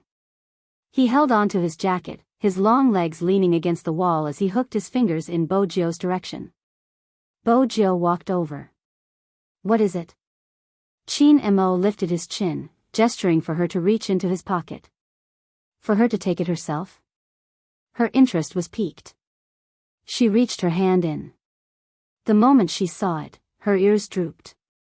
It was the photo that had been placed in the villa.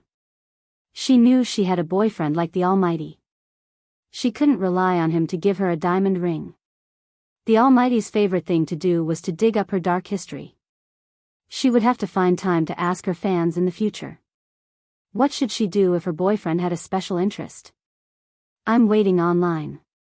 It's urgent. Even though it was fun to watch the Almighty speak viciously about his childhood because of jealousy, it wasn't good. However, it wouldn't be good if he recovered his memory. What would they do then? That would be another dark history. Bojo made up her mind. Before the Almighty regained his memory, she would explain everything clearly. Chin Mo saw that she didn't take the photo out and had a helpless expression on her face. He suddenly pulled her over and lightly touched her face with one hand. Are you an idiot? Take it out and flip it. What else could there be in a photo? She couldn't flip it and turn it into a ring. Bojo paused, her gaze landing on the back of the photo. There was a line of beautiful black letters. It wasn't long, just 7 words. You are the joy of youth. You should know what it means when you read it backwards. Chin Mo lowered his lids, the lights falling. The night sky outside the window seemed to have become a foil for him. In that instant, it was as though all that was left in her ears was a flowing voice. It wasn't loud or soft, but it was full of substance. The youngster I like is you. It wasn't an ordinary confession. Otherwise, it wouldn't have appeared at the back of the photo. Bojo tightened her grip on Chin Mo's sleeves, the thought rushing through her mind. Chin Mo smiled, planting a kiss on her forehead. It's me. That one word explained everything. The Almighty had regained his memory. All of his memories. Bojo didn't know how to describe her feelings. Her mind was blank. She reached out and hugged him without a word. This time, he really was hers. From the inside out. Completely and utterly. After the joy, there was a muffled voice. You didn't even reply to the letters I wrote to you. Chin Mo tucked her hair behind her ears. It's my fault. At that time, I sent them every day, and I even wrote a lot of wrong words. Grandfather Butler laughed at me for a long time. Chin Mo sighed. That's why you wrote the letter. Why would a small hacker write a letter? Bojo felt that she had been too immature back then. The television series caused me trouble. They say that letters can make people feel sincere. Now that I think about it, emails are the most reliable. At least when you read it, it will appear as read. Even if you didn't look at it, I know you didn't receive it. You aren't that stupid. Chin Mo couldn't hold back his smile as he listened to her soft complaints. Bojo paused. Wait a minute, this wasn't the right topic. She was the one who mocked the Almighty.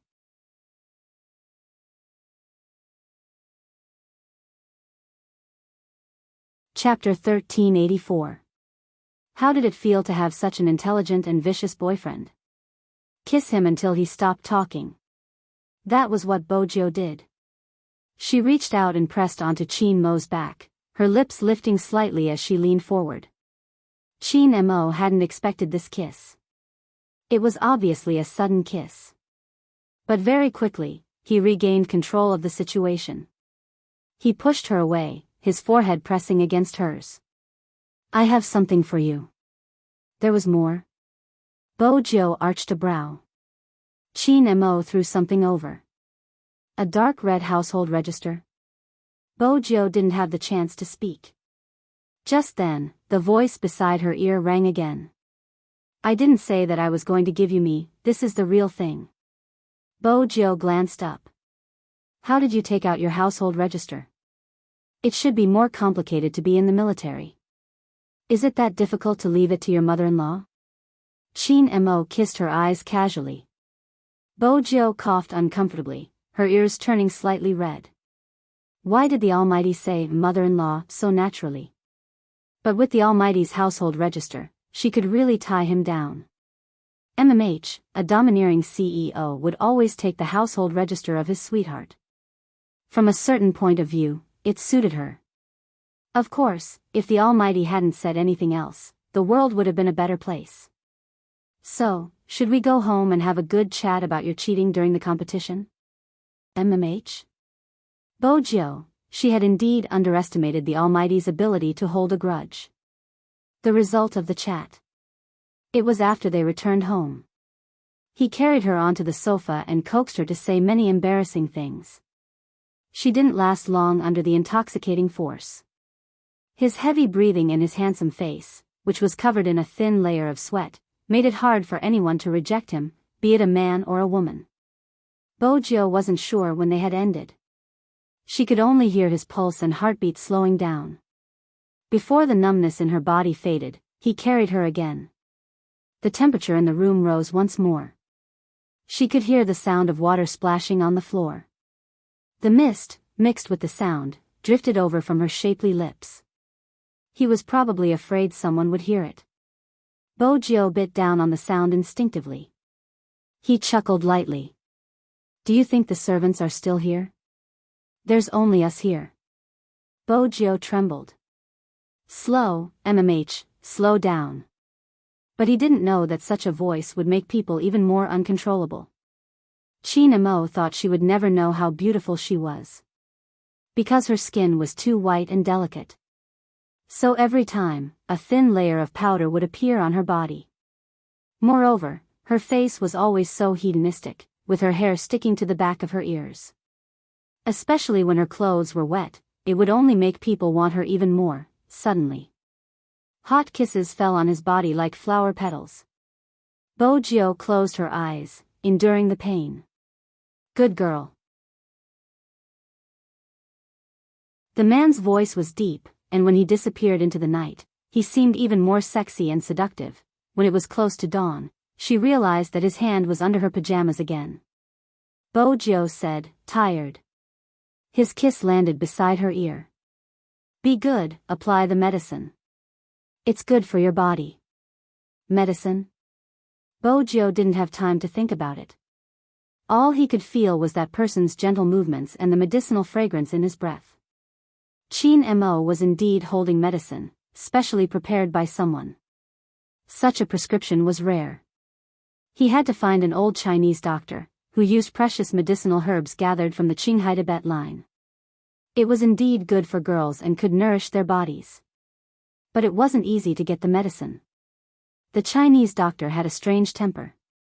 He couldn't get it even if he had money. Chin Mo had specially asked for it after he had quarreled with a certain someone about the medicine. The old Chinese doctor had thought that this young master must have done something evil, which was why he wanted to use this medicine to treat his injuries. After a few times, the old Chinese doctor then realized that this person was too affectionate and was afraid that he would hurt his lover, which was why he wanted the medicine. According to him, my lover is a little small. At the start, the old Chinese doctor blew his beard. A little small, how small? The main point was that this young master wasn't that old. Chin Mo chuckled lightly. She's an adult, she's going to university this year. That's good. The old Chinese doctor finally agreed to give him the medicine. But in the end, because Chin Mo was too good at chess, he would always win a game against the old man. He really couldn't find an excuse. However, the old Chinese medicine doctor could tell that this man really cared about his little girlfriend. For successful people like them, many people said that money was important, but to them, time was the most important. But no matter how he tried to find an excuse to delay, Chin Mo was patient and even personally checked every medicinal herb. This kind of cooking could only be done by a person who was in so much pain that it penetrated into their bones. The old Chinese doctor thought that if Chin Mo brought his girlfriend over the next time, he would definitely tell the girl to cherish him. There weren't many good guys these days. Indeed, there weren't many. Because honestly speaking, there weren't many boyfriends who helped their girlfriends dress. Bojo stretched her back lazily, her hair messy. Her voice was low and hoarse, as if she had just woken up. She had a natural arrogance, but because of her perfect voice, it wasn't annoying. Water. Put on your clothes first, there will be water. Chin Mo had long legs, he only needed to bend slightly when he spoke. His voice was close to her ear, deep and magnetic, like a feather that brushed past her heart. She couldn't help but admire him, his words made her soften. All right, put on your clothes first. Cuffs. In the end, Almighty Chin couldn't take it anymore and took action himself. Bojo was well versed in being served, the moment the Almighty opened his mouth, she handed her wrist over. Take the Almighty's clothes for example. No matter how she dressed, he would always think of her as a little ruffian. He had been like that when they had been young. The two of them had completely different styles. She belonged to the free-spirited group. He was so spotless, it made one suspect that he didn't have any childhood fun. But the Almighty didn't let down the name of a beast in human clothing. Bojo glanced at the man in the white shirt, looking elegant and aloof. Even his slender fingers were so beautiful they seemed to glow. Who would have expected someone with such an aura to be more ferocious in bed?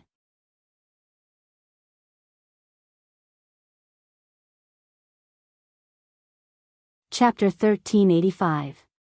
That reminded her of the scene in the bathroom the night before. Especially the words he had said to coax her. Bojo's ears flushed. She broke into a playboy smile and pressed her lips against his ear. She wanted to take it back.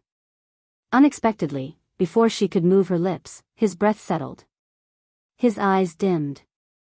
How many times have I told you to stop teasing me? Bojo instinctively sensed danger and was about to retreat. However, he pressed her back onto the soft double bed in an instant. Even the clothes that he had just put on were ripped apart by him. She heard the sound of buttons falling to the floor. What followed was his aura gradually becoming heavier. But in the end, he didn't do anything to her. Bojo couldn't take it anymore.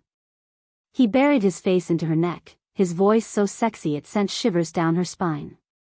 Are you trying to kill me, MMH? Bojo didn't move anymore. The heat from his body was a clear indication of how firm he was. If I wasn't worried your body wouldn't be able to take it, do you think I would be so tolerant? He opened his mouth and bit her neck. Bojo trembled. She hugged the person on top of her. Her blurry memory started to clear up.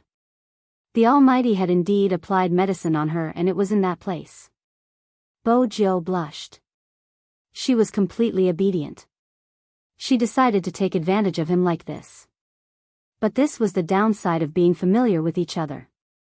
In the past, it had been easy for her to tease the Almighty. Now, he wouldn't let her kiss him even if she teased him a little. If she teased him more harshly, he would hug her directly. In the end, she would be the one with a sore back. Gradually, the dryness in her body dissipated.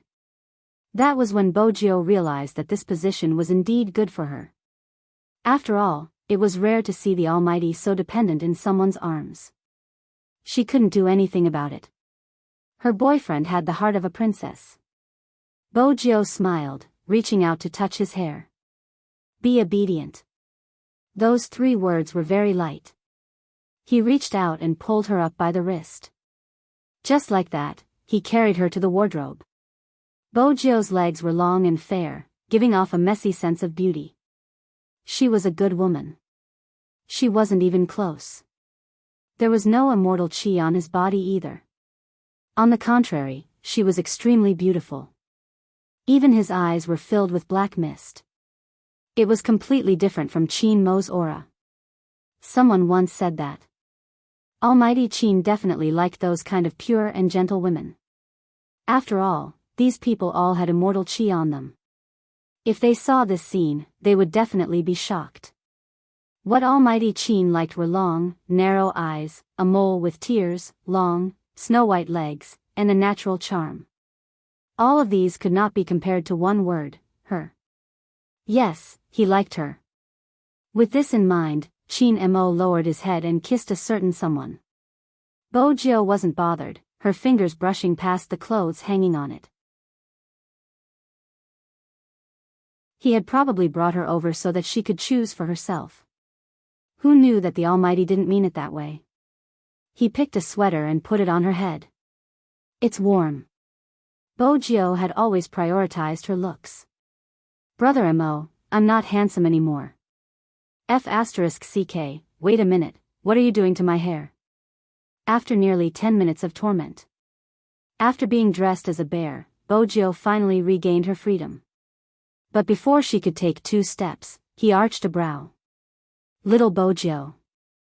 Bojo tilted her head, her pure black down jacket and red checkered scarf accentuating her handsome face. She had the aura of a manga character. MMH? Since you have a boyfriend, shouldn't you do some actions? Chin Mo was still wearing a long trench coat today, his aura naturally elegant and noble. Even his words carried a hint of indifference. Bojo glanced down at his empty right hand. Oh, he replied and walked over. Brother Mo, Bojo spoke slowly. Next time, if you want to hold hands, just say so. Little Princess Chin was still as arrogant as ever. She didn't wait for Chin Mo to raise his brow and tugged his hand over. I'm hungry, Madame Zhang isn't around and it's affecting my growth. Is your boyfriend just for show? Chin Mo glanced over. Bojo replied matter-of-factly, then cook for me. She was hoping that the Almighty would say no so that she could show off her instant noodle cooking skills in front of the Almighty. With such a cool skill, if she didn't show it off, it wouldn't be in line with her life goals. Let's go to the cafeteria. Today, there's your favorite beef and bean buns. They're fresh out of the oven. There was a canteen in the military compound. Yesterday, they stayed at the Chin family's main residence. He could indeed go to the cafeteria to eat. Bojo's stomach growled when she heard the words beef and bean bun. It was a natural reaction. Those who had never eaten here probably didn't understand how delicious the food in the courtyard was. Because there were many old leaders living here. Therefore, they followed the rules of the older generation. The fermented flour had to be fermented overnight. The beef was the freshest. After it was properly mixed, the scallions, ginger, garlic, and pepper oil were poured over it, and the piercing aroma would come out. Not to mention, there were also scalded long beans as supplementary ingredients. After mixing them well, they were placed on a hot steamer and steamed in a traditional steamer for half an hour. When it was taken out of the pot, the skin was thin and the stuffing was big. When he bit into it, his mouth was filled with fragrance. It was just that the younger generation in the military compound had all gone to the army. They rarely ate in the cafeteria. Previously, after staying at the Chin family's main residence, Bojo couldn't forget Madame Zhang's food. Secondly, she missed the meat buns in the cafeteria. Now, she was finally back. With delicious food in front of her, Bojo temporarily cast aside the thought of showing off her skills. She just wanted the Almighty to leave quickly. After all, if he was late, he might not be able to eat it. Bojo didn't know that long before she woke up, Chin Mo had called the chef at the cafeteria and asked him to make an extra basket of meat buns. As for why he was walking so slowly. Of course, there was a reason. Very quickly, Bojo felt that something was amiss. The old men who had seen her previously walked out with their adjutant. Their voices were loud and clear. Little Chin, you brought your little friend over for dinner again? It's not a little friend today, Chin Mo replied, pressing her head onto his shoulder, his smile gentle.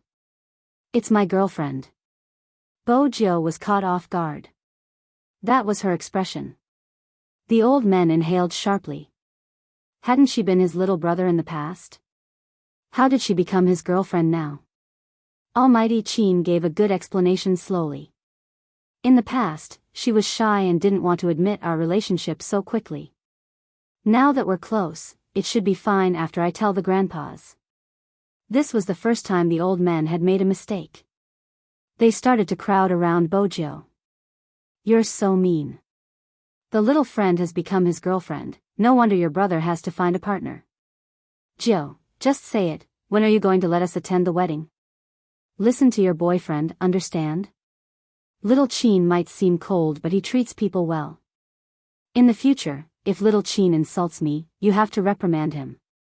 As a girlfriend, I have to control my boyfriend. That's right. The direction of the conversation was getting more and more out of hand.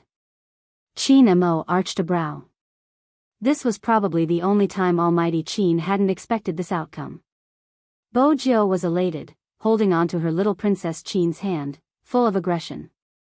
Grandpas, don't worry, after the meal, when we get home, I'll control him. How can he insult others so easily? Chin insults, Chin tricks. She couldn't be blamed. The Almighty had a venomous tongue. That was why people loved and hated him so much. Along the way, Bojo was smiling. Chin Mo smirked, not saying a word, the corners of his lips lifting slightly.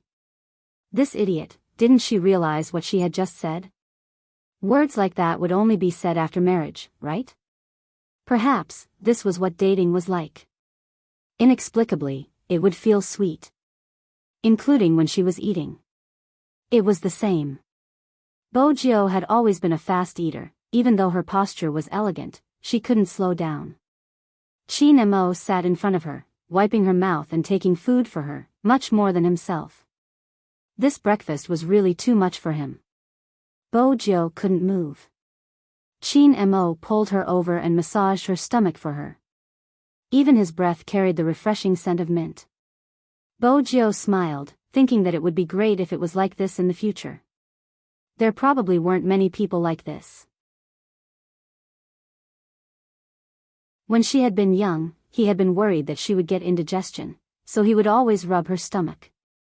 Now that she had grown up, he would still rub her stomach after she ate too much. In reality, even if the old men didn't say it, she would still treat him well. There were many people in this world, countless. Chin Mo, there was only one. But the two of them couldn't stay like this for the whole day. The Asian Cup had just ended. This was the time when the media and fans wanted to understand them. As the captain of Supreme Alliance, if Chin Mo didn't attend, it wouldn't be justifiable. At this moment, Feng Yi was a successful sly manager. He called young Master Chin again, but he was hung up. He called Bojo directly. Chin Mo had just finished washing the fruits, his back straight as he took a piece of paper, wiping his fingers slowly, gesturing for Bojo to hold the phone for him. Bojo took the apple, her other hand holding the phone, pressing it against the side of his handsome face. Feng Yi lowered his voice as he explained the process and pros and cons. In the end, he concluded, you have to participate in this interview. Don't worry, I won't ask you to speak too much and it won't affect your time with Little Spade. It's just a 5-minute interview. I'm not going, Chin Mo replied lazily, reverting back to his young master's temperament. Feng Yi inhaled deeply, telling himself not to stoop to his level. This wasn't the first time this person didn't like to show his face, competition was an exception. He had thought that after the Asian Cup, the Almighty would cooperate with him. But from the looks of it, he had too much. Yes. Yes.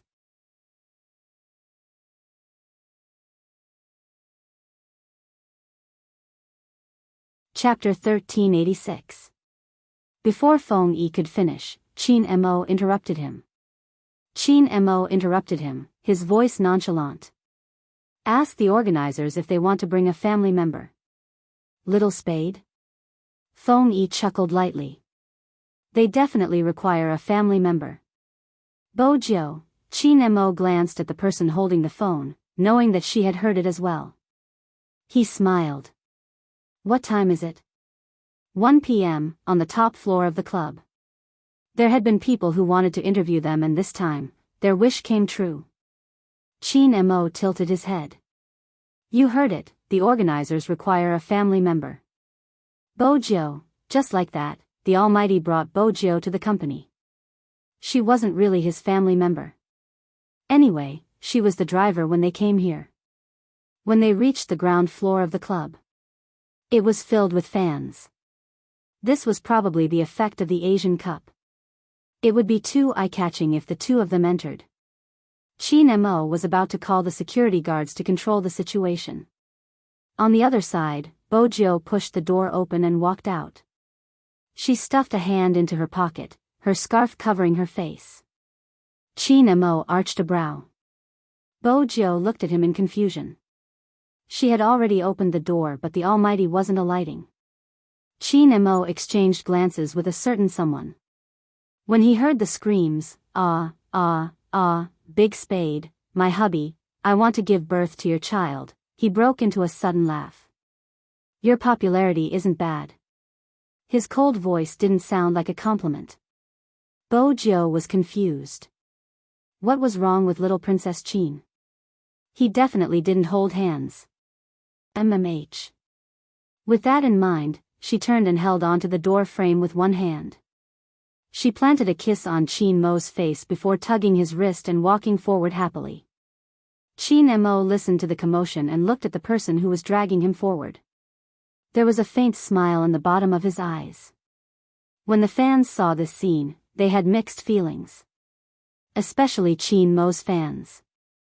Their almighty had been coaxed out of the car by Big Spade, hadn't he? From the posture just now, it seemed like Big Spade was the more aggressive one. She turned to look at the stunned Spade fans and coughed lightly. Forgive me, our almighty Qin isn't like this usually. He actually coaxed by his girlfriend. Shameless to the point of making one's hair stand on end. But for some reason, he still looked so handsome. Even though he had a cold personality, when he saw Spade Z, he would reveal a mesmerizing smile. Not to mention, when Big Spade held his hand, he even gave his fans a bonus. Welfare? Wait a minute. Almighty Qin would never give out benefits. But what was going on now? He actually stopped in front of a group of people. Bo Jiao was confused as well. She arched a brow. Who knew? Qin Mo didn't look at her. Instead, he looked at the girl standing at the side. Do you want an autograph? Nod. Of course he wanted it. The fans were going crazy. Qin Mo reached out and took the carbon pen from one of them. He lowered his lids and wrote slowly while saying, "There's something you need to pay attention to." Yes. Almighty Qin, speak. What do I need to pay attention to? They were so close to each other, and his gay friend had even laughed at him. If he came, he definitely wouldn't be able to get Almighty Qin's autograph. Almighty Qin was the kind of person who didn't show his face for 100 years, let alone an autograph. Now, he felt as though he was in a dream. Qin Mo had already finished signing. He took a long time because he added a prefix, Z's boyfriend, Qin Mo. This autograph was really, Bo Jiao's expression was indescribable. Qin Mo's fans coughed once more, trying to preserve their almighty's image. People in love are like this, it's true. Spade Z's fans nodded. No one in love would sign like this. Almighty Qin was really unprecedented. Qin Mo's fans knew that their almighty's actions would definitely go down in history. Fortunately, no one exposed him. Reality proved that even if no one exposed him, young Master Qin would follow through with whatever he wanted to do. For example, he could have left after signing the autograph. Unexpectedly, he didn't leave. Instead, he stood there and smiled. It's not a big deal, but... With that, he pulled Bo Jiao in front of him.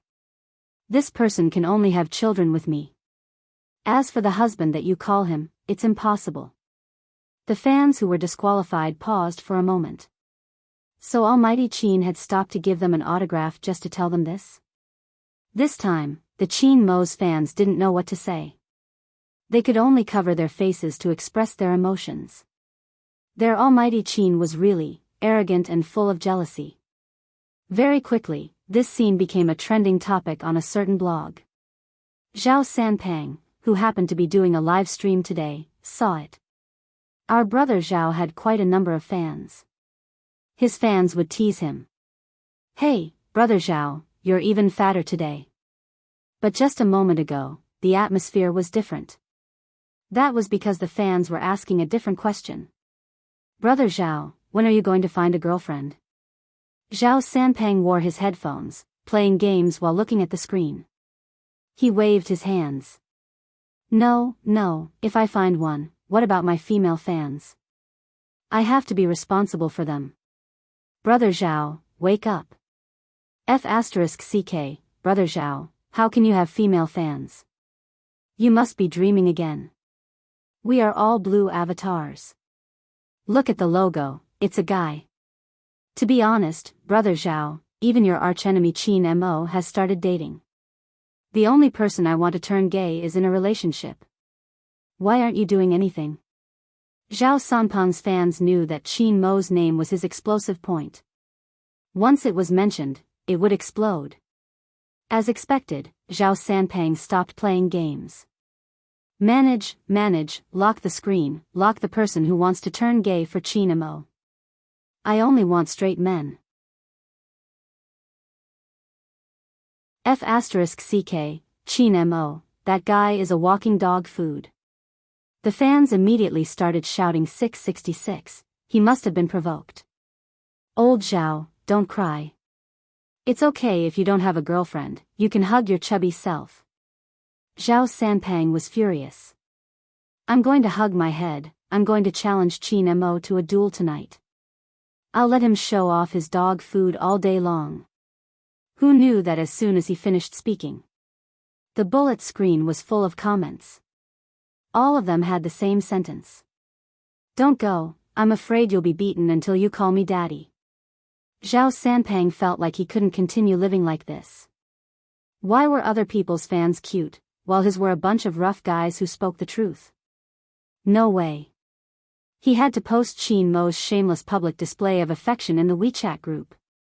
The most handsome man in the world, your Lord Fatty, are you there? Come out, come out. Lin Chen Tao Tao, F***ck, I'm impressed that you change your name every day. The most handsome man in the world, your Lord Fatty, you flatter me. Did you see Weibo today? Don't you think someone is especially shameless? I saw it, there's no limit to how shameless he is. I watched it with a chicken wing in my mouth. After that, I really wanted to beat someone up. I don't want to say anything, I just want to call 110. Someone is abusing a kind dog like me. That signature is really enough, what do you guys think? I think we should tag someone, Chin Mo, I think someone should send a red packet. They're already dating, right?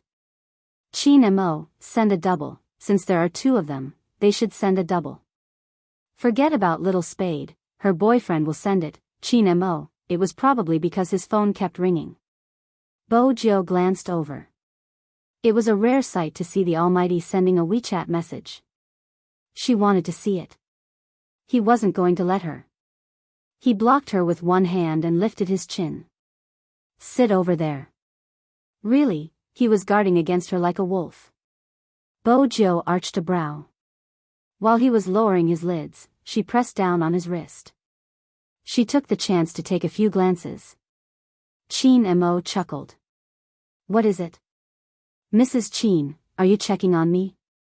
Bo Jiu hadn't expected such content. Instantly, she felt like she was at a disadvantage. She picked up the mineral water and took a sip. When she glanced over, the Almighty's fingers moved. Are you really going to send it? The Almighty didn't seem like the type to send red packets. It was a trap. As expected.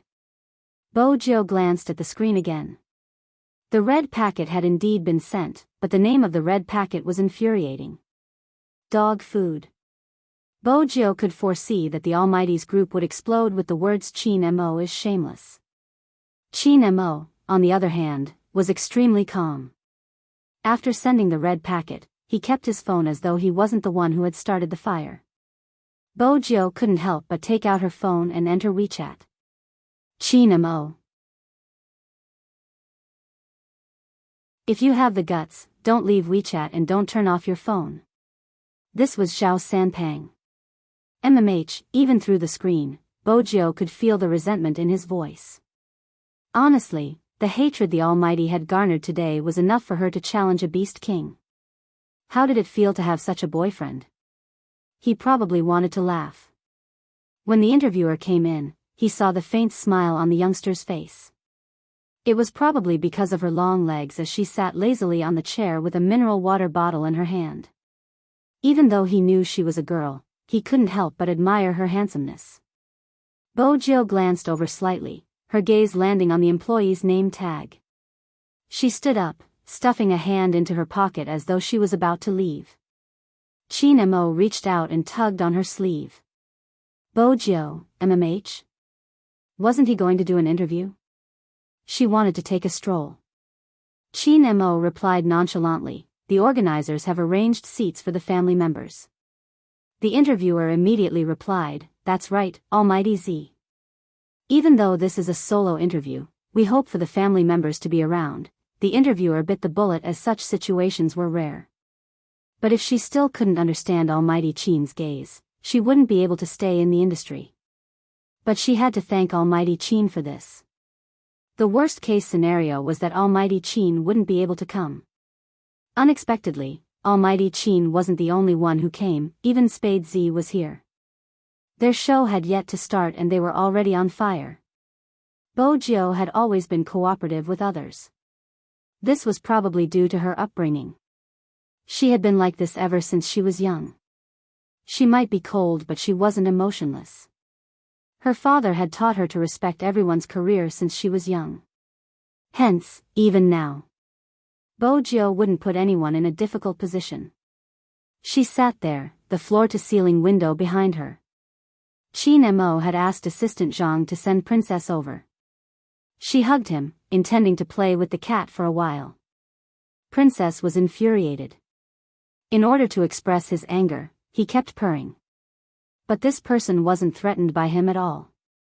Princess could tell that his master had spoiled a certain someone to the point of being out of control. He wouldn't stand up for him. It was better for him to adapt to the circumstances and be a well-behaved cat. After all, it wasn't bad being hugged by this person. The interviewer was satisfied with the arrangement. Even though Spade Z didn't show her face and had her back turned, everyone knew who she was just by looking at her back. Besides, the aloof youngster hugging the cat and wearing a black sweater was too handsome. As a mature woman, she was about to turn gay. He probably noticed the interviewer's gaze. Chin Mo's long fingers tapped the table, his voice slow. Not interviewing anymore? Almighty Chin, I'm sorry, the interviewer said as she gestured to the cameraman who was following them. Chin Mo seemed to be answering some questions, but in his heart, he wasn't just on guard against men, he had to be on guard against women as well. Speaking of Almighty Chin's relationship problems, it's what the fans want to know the most. The interviewer seemed to be chatting casually, but in reality, she was stunned by Almighty Chin, who was emitting a cold aura. For some reason, Almighty Chin seemed scary. Almighty Chin and Almighty Z, which one of you confessed first? Is it convenient for you to tell me? Bojo heard the question too. Her hand that was caressing the cat's back paused. Was there a need to ask? Of course it was her. She had wanted to buy little Princess Chin when she was young, but he would always frown when he saw her. It was obvious that he didn't have any feelings for her. But before she could finish her thought, she heard the word, me. The interviewer was slightly surprised. Almighty Chin doesn't seem like someone who would confess to others. She didn't have a choice, she's stupid. Even if I gave her my entire body, she wouldn't be able to sense it. I could only confess. Chin Mo's tone was obviously different from before. The interviewer laughed. Judging from Almighty Z's gaming style, she doesn't seem stupid. Almighty Chin might have been too subtle and Almighty Z might not have understood it. That's possible. After all, she was too young back then and didn't know how to read. Chin Mo didn't just answer the question but also threw a stone for the interviewer to continue asking. As expected. She was too young back then. Gosh, did you and Almighty Z know each other since you were young? The interviewer felt that she had dug out a huge piece of information. Chin Mo replied nonchalantly, is it strange? No, it's just that during the Asian Cup, the fans saw the interaction between Almighty Z and Almighty Hoshino and thought that they knew each other since they were young. Chin Mo smiled. Everyone should know the truth now.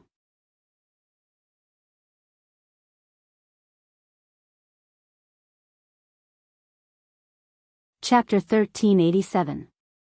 I do have something to remind him of. Chin Mo glanced up casually. There was a smile on his lips but it didn't seem warm at all. It's here. It's here.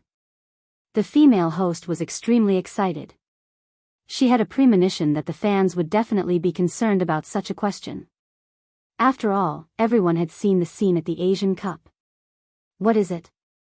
Almighty Chin, can you elaborate? The female host passed the microphone over, her eyes filled with gossip. Chin Mo lifted the corner of his lips, his voice slow. Hoshino, you see Shin has been waiting for you for a long time. When are you going to have a good talk with him? The female host was confused. After all, she had predicted thousands of results but not this one. Almighty Chin, are you saying that Almighty Xin and Almighty Hoshino, wait a minute. She had to calm down. She had to watch her words. This was the only way she could dig out more information. But before she could react, Chin Mo spoke again. His tall figure stood up, his aura of abstinence thick. I don't mean anything. 5 minutes are up. My girlfriend and I are going to meet the parents. Please go ahead. The female host wanted to continue asking but she didn't have the guts. Beside her was the CEO's secretary. When she heard Boss Chin's words, she smiled lightly and led the interviewers out. The Chin Club had always been polite to anyone who came to cooperate. But who could understand the frustration of a reporter who only heard half of the information? The female host and cameraman felt the same way. Bo Jiu, who was hugging Princess, stood up after they left. Brother Mo, you did it on purpose. When Chin Mo saw her face, he turned and smiled. What are you doing on purpose? You purposely led everyone to misunderstand the relationship between Hoshino and Yusishin. Bo Jiu muttered softly. That's too shameless. Chin Mo narrowed his eyes and pulled her over. I'm shameless? Bo Jiu opened her mouth but didn't say anything. Since I'm already so shameless. Chin Mo held her waist. Why don't I be more shameless? Hey. Bo Jiu felt his hand reaching in. Her waist softened. This is the office. Chin Mo leaned forward and kissed her neck, his voice deep. Don't worry, no one will come in. Wasn't this a question of who was there? Bo Jiu's hands were already weak from the kiss. The princess took the opportunity to run away. She didn't even have her only cover anymore. Behind him was the desk where he had sat and signed countless contracts. His back was pressed against it, and he could feel the coolness of the business. There seemed to be some papers on the table, and they were all scattered on the ground. The temperature gradually rose. When two people are together, they become addicted to everything. Probably because they always wanted to be close to each other. Or perhaps it was because of the fatal attraction that had existed since the beginning. It was just that he had some misgivings in the past.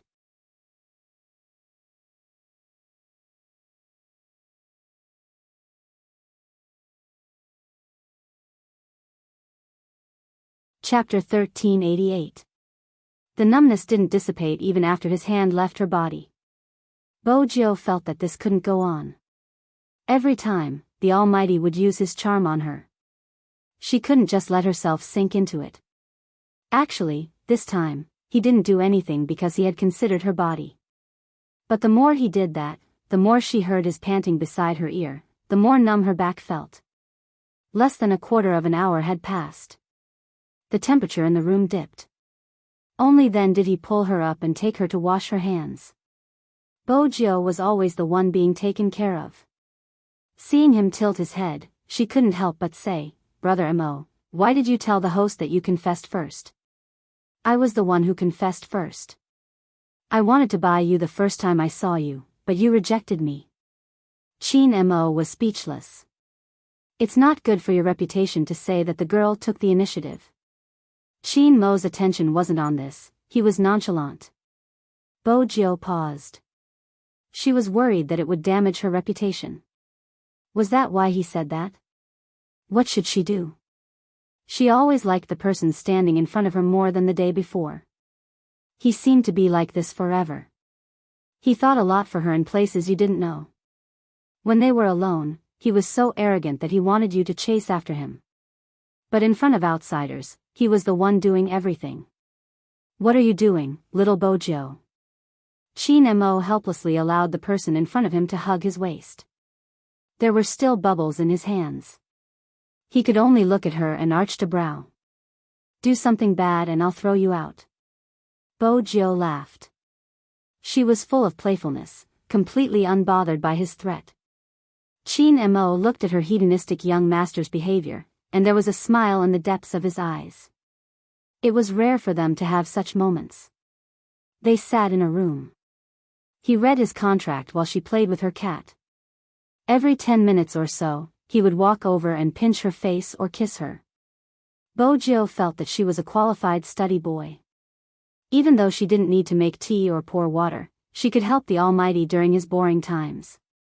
If the people outside heard this, they would definitely die in a matter of minutes. How could their boss Chin ever be so bored? But the best thing today was that boss Chin didn't laugh coldly. Not even once. Even the people in the project department were in a daze. They had thought that their world would end after the Asian Cup. After all, it meant that boss Chin's attention would return to the company. It was the end of the year. For every department, this was a big sweep. He really didn't expect it. Boss would be so casual this year. As long as you don't go in and take up too much time, you won't be criticized. Young Master Joe, oh no, young Mistress Joe was truly a blessing to them. "Are you hungry?" Chin Mo glanced over. Bojo held a biscuit in her mouth. "It's all right. It seems like working with me is a little boring." Chin Mo put down the pen in his hand and raised his eyebrows. "Let's find something to do." Bojo lit up. That was possible. She had been watching the Almighty seriously signing the contract and wanted to go over and kiss him. The sense of abstinence in business made her heart itch. According to the usual CEO script, finding something to do must be intimate, right? However, this boyfriend of hers never played by the rules. "Your physics book is still with me. Come here and review." Bojo.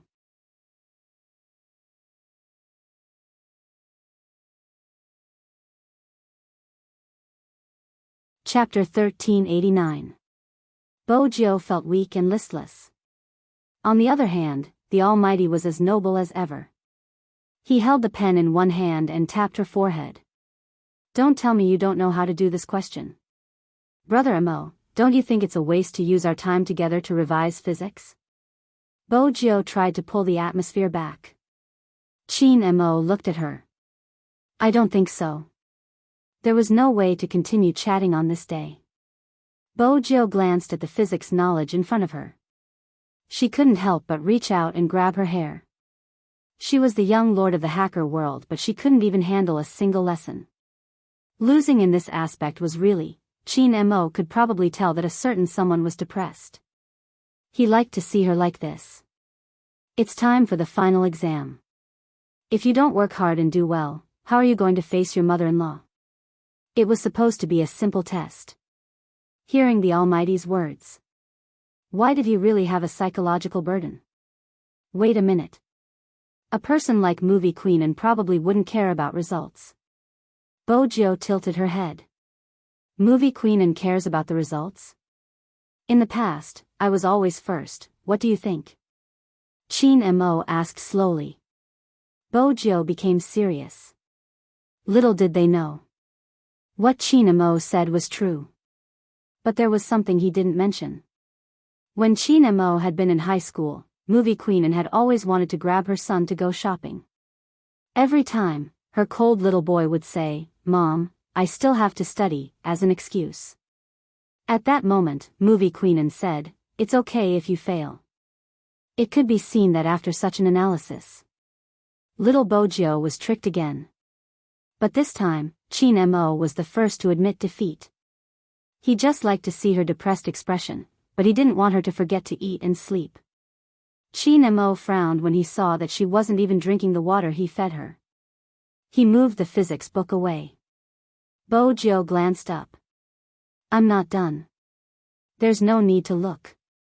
Chin Mo's voice was calm. I lied to you just now. My mom doesn't care about grades at all. You're her little almighty. She likes whatever you do. Bojio paused, twisting her neck with one hand. Phew, Brother Mo, be more sincere. But why did you suddenly want me to review? It couldn't be because of that inhuman interest again. Although the Almighty used this to tease her. But this time, he felt that there was something else. Nothing, Chin Mo replied casually. Bojio seemed to remember something. She glanced at his phone that had just been ringing. It was a call from the school. Chin Mo didn't hide anything. Bojio was confused. What did he say? It's about filling in the application form. Chin Mo placed the cup in front of her lips. Bojio was suddenly enlightened. Brother Mo, are you trying to get me into your university? No wonder he wanted her to review physics. After all, a university's admission score was unusually high. Chin Mo did not deny it. Bojio pulled her physics book back, intending to continue reading. Unexpectedly, Chin Mo reached out and blocked the page. I'm not going to look at it, your current results are fine. What if I fail? Bojio bit the tip of her pen. Let's see if it's safe. Chin Mo lifted her up, placing her on his long legs. It's fine if I fail, I'll transfer to whichever school you get into. It doesn't matter where I go. Bojio paused, drinking the water he fed her. Even the tip of her tongue was sweet.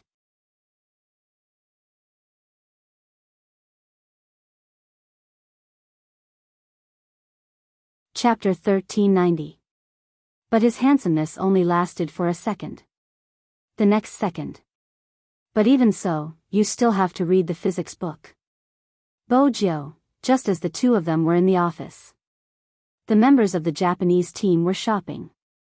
Jiang City had the longest history in China.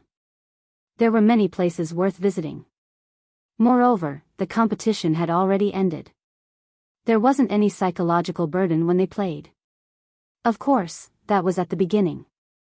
Later on, someone took off his mask when he was eating the tanghulu. The entire street of tobacco bags seemed to have been ignited. The youth was speechless. Hey, can't you keep a low profile? You know your face is more ostentatious. Vice captain and captain are more ostentatious. Why don't you say so? With that, his tone suddenly changed.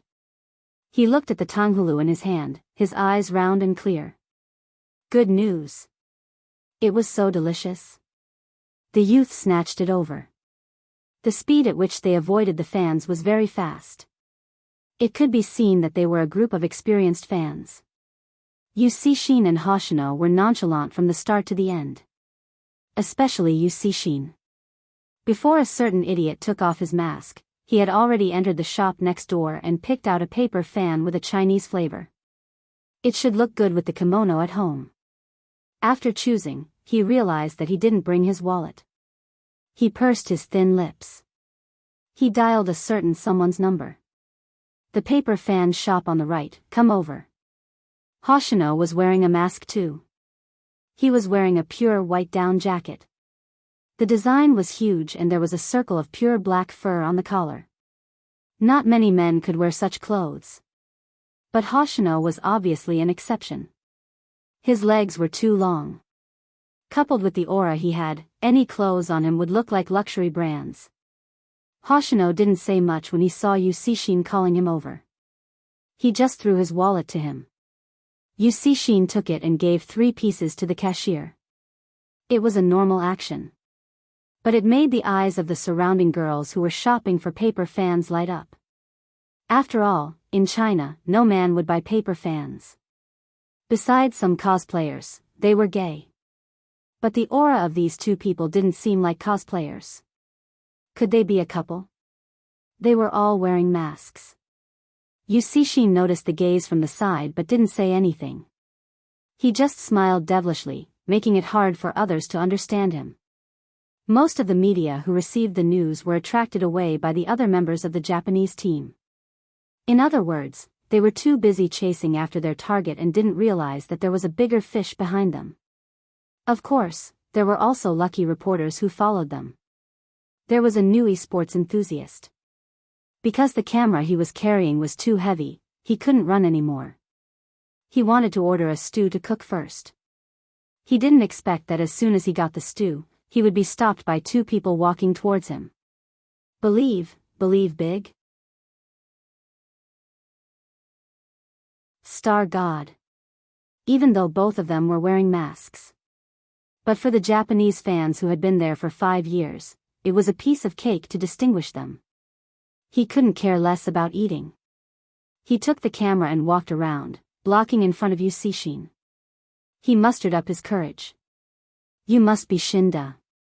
I'm a fan of Dongying and also a reporter of Cheng Entertainment. This is my ID.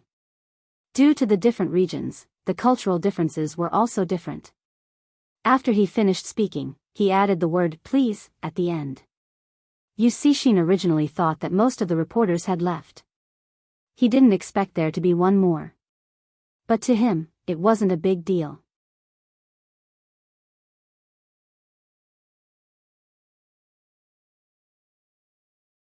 Chapter 1391. The reporter didn't expect Almighty Xian to be so easy to talk to. He was afraid that he would offend Almighty Xian if he asked too directly, so he could only change his method. It's like this: Almighty Xian probably hasn't seen Almighty Qin's interview. Almighty Qin said that you have been waiting for Almighty Hoshino for a long time. Cough, do you think he is right? Yusishin didn't have any reaction. Hoshino arched a brow. What did he mean? The reporter saw that Yusishin wasn't replying and wanted to cough again. Unexpectedly, Yusishin raised his hand and placed his arm on Hoshino's shoulder.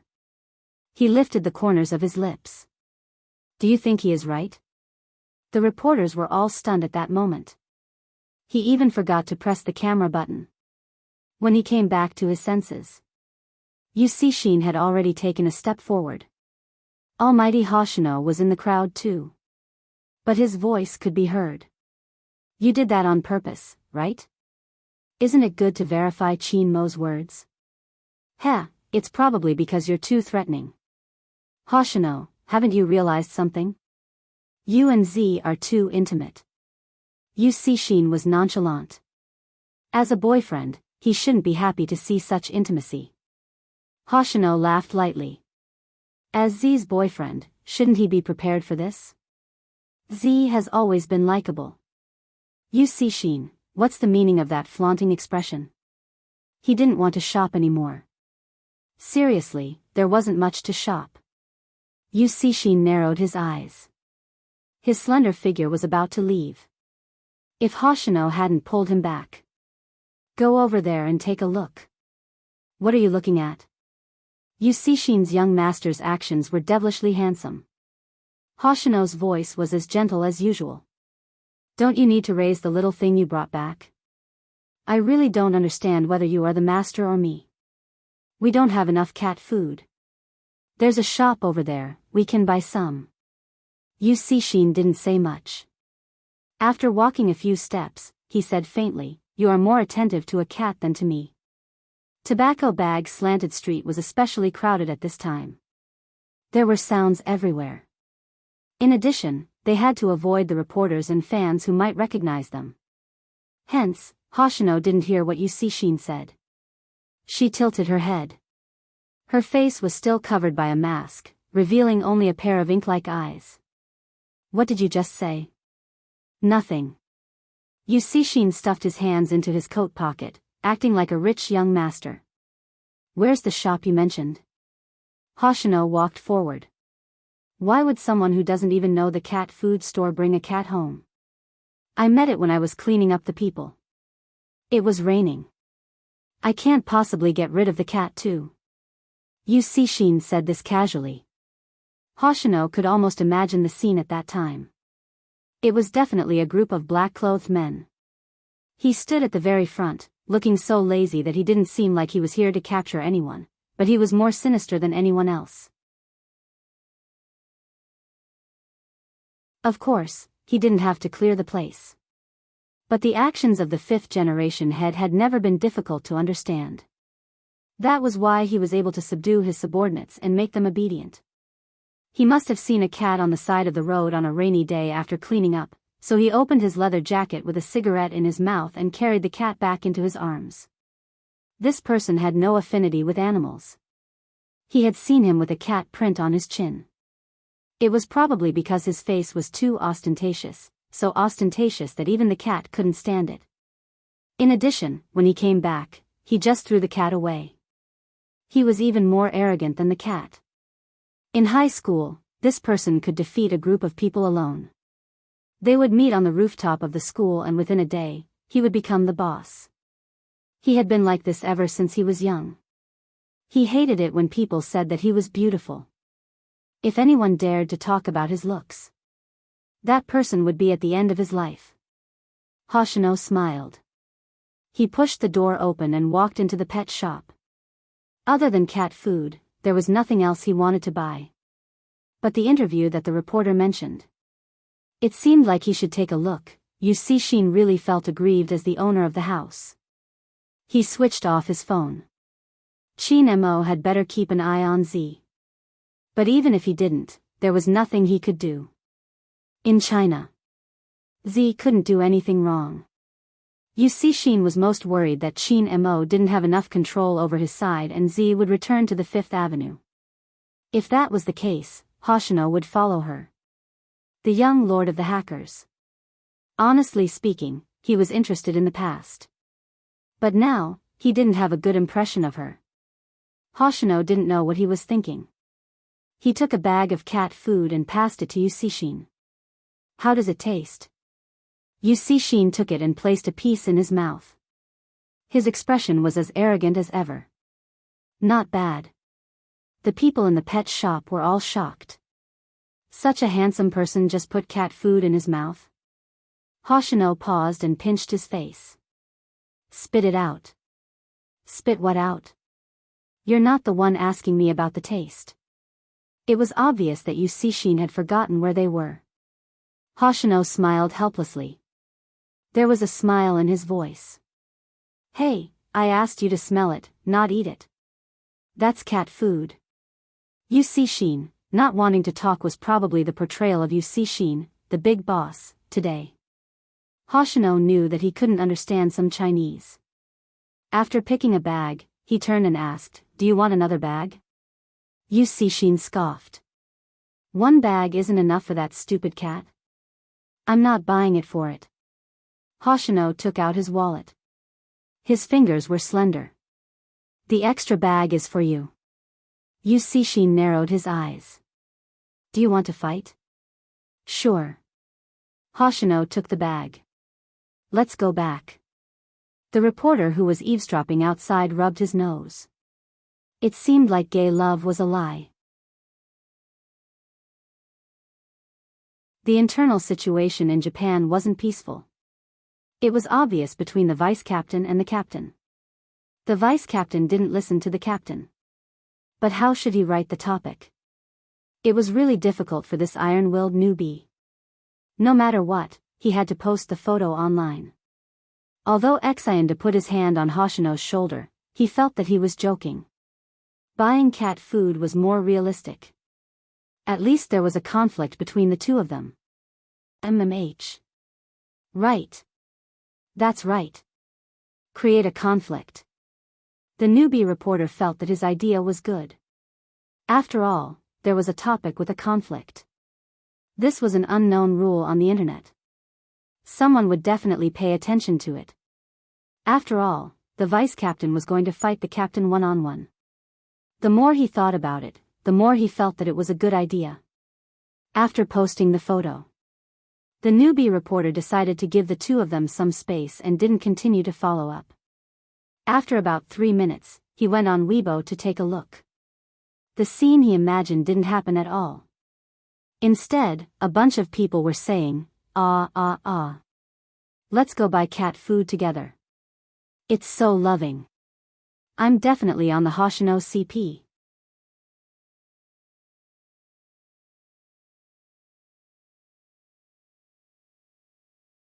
Chapter 1392.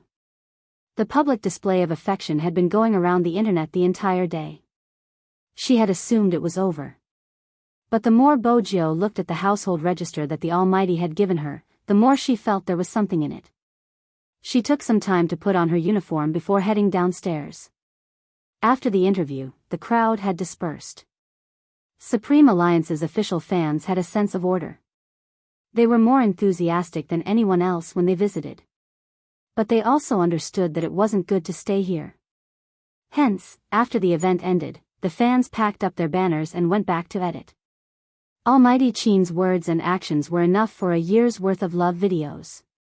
Unbeknownst to them, in the evening not long after they left, a youngster walked down. A young man walked down. Although he was wearing a hat and a mask, his eyes were very special. She opened the Lamborghini's door and locked it. Activate voice recognition. Voice recognition activated. After the intelligent system connected to the internet, it saw its master's face in the rear mirror. The car shuddered inexplicably, an indescribable sense of familiarity. As expected. Bojio unbuttoned her jacket and arched a brow. I'm here to analyze something. Master, if it's about your boyfriend, you don't have to look for me. Little Blackie's voice was calm, but after the system's analysis, its master was here to flaunt her affection again. Why was master still harassing it even after leaving the army? Didn't she have a bunch of fans online? Go and look for them. As a single car, it was under a lot of pressure. Bojio tilted her body, a mischievous smile on her face. It's up to me, not you. Little Blackie, have I been treating you too well recently, MMH? Do you have to make me listen? Can I play a song for you? Master, you humans are so noble. When I found this song that day, I felt like it was written about me. Little Blackie sang the lyrics. I'll be waiting downstairs in 3 minutes. If your boyfriend isn't obedient, I'll chase him out. If you're lonely, I'll talk to you, Bojio laughed. Enough, you're an intelligent system. Why are you learning a love song? Master, you've changed. You weren't like this in the past. You used to love me so much. Little Blackie changed his tone. Bojio smirked. Next time, don't watch idol dramas online. Be more normal. Take a look at this. As soon as Xiao Hei scanned it, 3 words appeared in the data system: household register. The Demon King's household register. Little Black's tone was very specific. It was very calm, but even so, it was still trying its best to express its fear. The great Demon King could have given anything, but why did he have to give this to his master? Also, what was the meaning of his master's sweet smile? MMH, Brother Mo's household register. Do you think Brother Mo is hinting at something by giving me his household register? Bojio tapped her chin with her fingers, looking suave. Little Black didn't want to speak because he knew that even if he didn't speak, his master would still be able to give him an answer. Did he want me to confirm our relationship but was too embarrassed to say it directly? That's why he gave me a household register. Bojio shook her head helplessly. Brother Mo has always been like this since he was young, shy. Little Black, it really couldn't imagine what the great devil looked like when he was shy.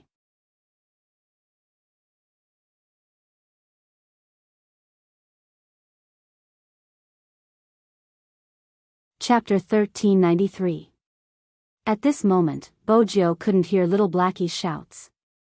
You've been overseas with me for a long time. There's something you definitely don't know. In China, people rarely send their household register, so? If cars had expressions, Blackie would definitely be speechless. You're hinting for me to propose. Bojio broke into a beautiful smile. Brother Amo, you really don't mean what you say. Little Black felt the need to stop him. Master, don't forget what Grandpa Butler said. As a girl, you have to be a lady. What does a proposal have to do with being a lady? Besides, Brother Amo has already given himself to me. If I don't express my gratitude, wouldn't I be a scumbag? I'm not a sugar daddy for nothing. Bojo glanced at little Blackie casually. Xiao Hei. Fine, fine, fine. You're so handsome. Whatever you say is right. I'm just a driver. Why should I argue with you? It had to ask the netizens later. After the owner found a boyfriend, she didn't pamper the car anymore. What was it going to do? She hadn't been joking when she said she wanted to propose. Since they were going to propose, there had to be a sense of ceremony. Grandpa Butler was an expert in this area. Of course they had to find him. When Grandpa Butler received a call from his young master, he was trimming the orchids he had recently raised. After hearing the conversation, his eyes darkened. Young master, does young Master Qin know that you're going to propose? Of course I don't know. If I knew, what other surprise would there be? Grandpa Butler thought to himself, that shouldn't be young Master Qin's plan. No matter how I look at it, it looks like something that our young master came up with. Thinking up to this point, Grandpa Butler once again felt that there was something wrong with his education. He had to remedy it. Young master, you're still young now. You're not allowed to get married in China. That's nothing, we can get engaged first.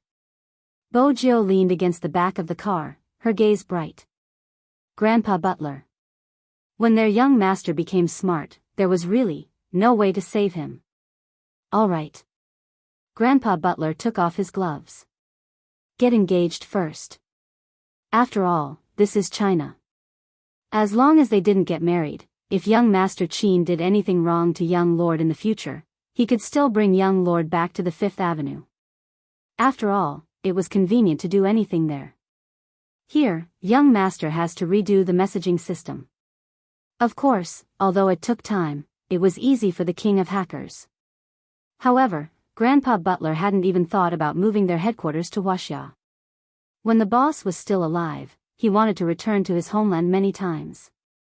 However, there were still some things that were inconvenient. It's good that young Master Qin is here. It was probably because of this that the Key Case Investigation Unit no longer published such reports.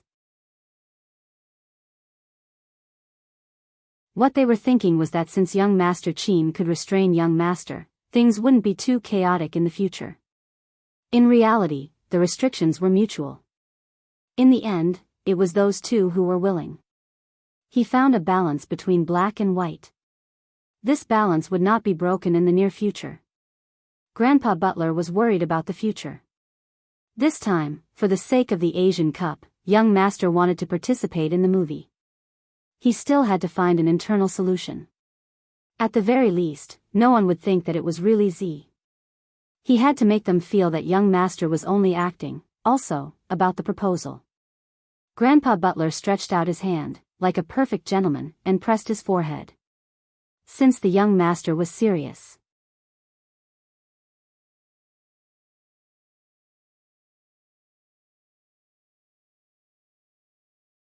Chapter 1394. On the other side. After the discussion, Qin Mo walked back to his office. He glanced at the empty black leather sofa and turned over. His long fingers tugged at his tie, his tone indiscernible. Where is she? His assistant cursed inwardly. Boss Qin had told him to watch over young Master Zhou. Oh no, Miss Zhou. She was here just now, the secretary, who had been delivering tea and pastries the entire afternoon, replied. She didn't dare to breathe heavily. Just as the air in the office started to turn cold, Bojo pushed open the door. Bojo reached out and pushed the door open. She arched a brow. Brother Mo, are you done? Qin Mo's voice was calm. He threw his tie onto the office table and walked over. He held her hand and said, do as you see fit. He brought Bojo downstairs. They walked from the office to the elevator. Countless people wanted to stand up and take a look. Even though they knew that Boss Qin's girlfriend wasn't simple and had seen her on the internet, it wasn't common. But it wasn't common to see her in real life. Even though she was a member of the club under their company, it was the same. This was a portion of the staff. The other portion was a huge fan of Spade Z. When they saw her in real life, they felt like they were floating. How could Boss Chin lock such a handsome male god in his office and not let him come out? Now, they finally saw her again. The hearts of the female workers were rippling. The entire atmosphere was different from before. Especially the smell of perfume. It was much lighter. Someone had heard that Spade Z would feel uncomfortable after smelling perfume. All of them started to move. She had never dressed so innocently before. That's right, she looked innocent. Of course, other than the change in makeup. There were even bolder ones. When they saw Boss Chin holding Spade Z's hand, they mustered up their courage. Boss Chin, I'm a fan of Almighty Z, can I give her something? Chin Mo arched a brow. His thin lips seemed to be on the verge of spitting out a word. What is it? Bo Jiu opened her mouth before him. She revealed her canine teeth and smiled beautifully. When the female worker saw that smile, she clutched her small heart and raised the bag in her hand high. Gloves, it's cold now. You usually use the computer a lot, so wearing gloves won't freeze your hands. Bo Jiu watched his blushing face, her smile deepening. She reached for the bag, flipped it open, and put one on. Thank you, I like it. Seeing this, Chin Mo glanced over and said slowly, pink and white plush, don't you think it's girly? The moment Bo Jiu heard that, she knew the Almighty was jealous again. She tilted her head. I don't think so, Brother Mo. I'm a girl, there's nothing feminine about me. That's right, that's right. The female employees nodded. They wanted to be Big Spade. If she could wear this pair of gloves and a red checkered scarf, as long as she stood tall in the snow and smiled lightly, she would be able to melt people's hearts. It wasn't just because he was good looking. He wanted to take it home and raise it. She wanted to pinch his face. Unfortunately, they didn't have the ability to do so, so they could only benefit their President Chin. Most importantly, no one dared to compete with Boss Chin. Their love rival was too strong and he was their boss. What else could they do? There was no point asking the netizens. Even if they couldn't take it home and raise it, they could still feed it. With this thought, everyone couldn't help but take action. Other than the gloves, there were also people who gave her cups, lollipops, and wrist guards. Once they started, they didn't care if their boss was around or not. You have to use this cup, drink more water in winter. The wrist guard is new, it's your favorite brand. And the lollipops, the assistant listened to the voices and glanced at Boss Chin's darkening face. He tilted his head silently. What should he do? Even if he was going to fire her, wasn't this too much? It was the new year and there were fewer talents.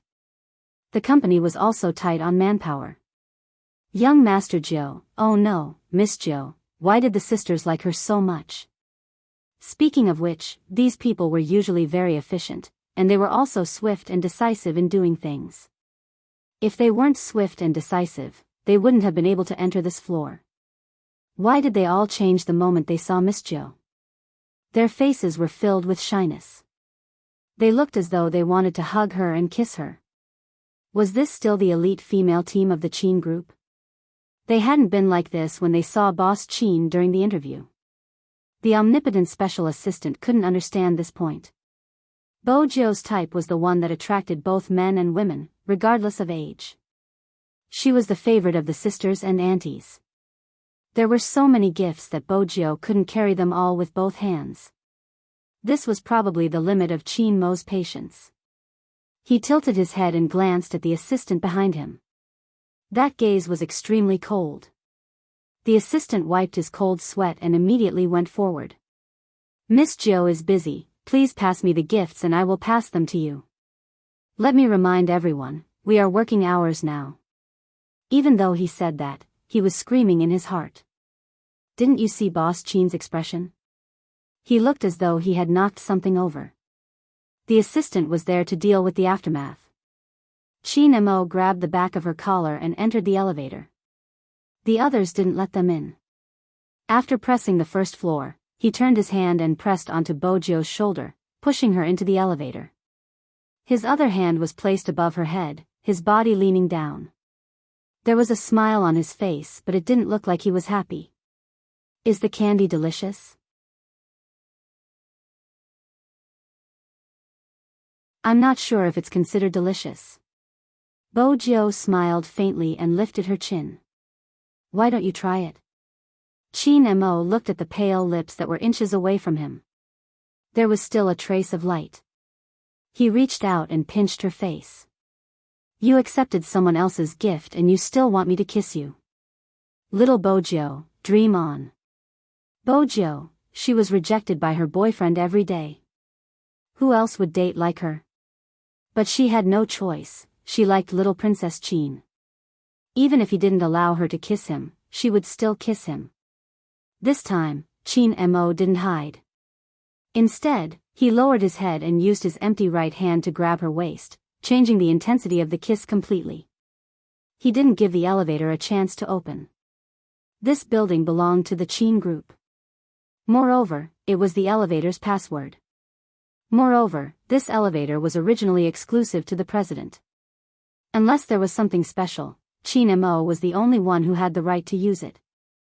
This kind of elevator would be available in some conglomerate companies to save time for the senior management. But now, Qin Mo seemed to have developed a new function. You're tuning into the Romantic Tales YouTube channel. Don't forget to subscribe and join us on this journey to catch the most captivating stories.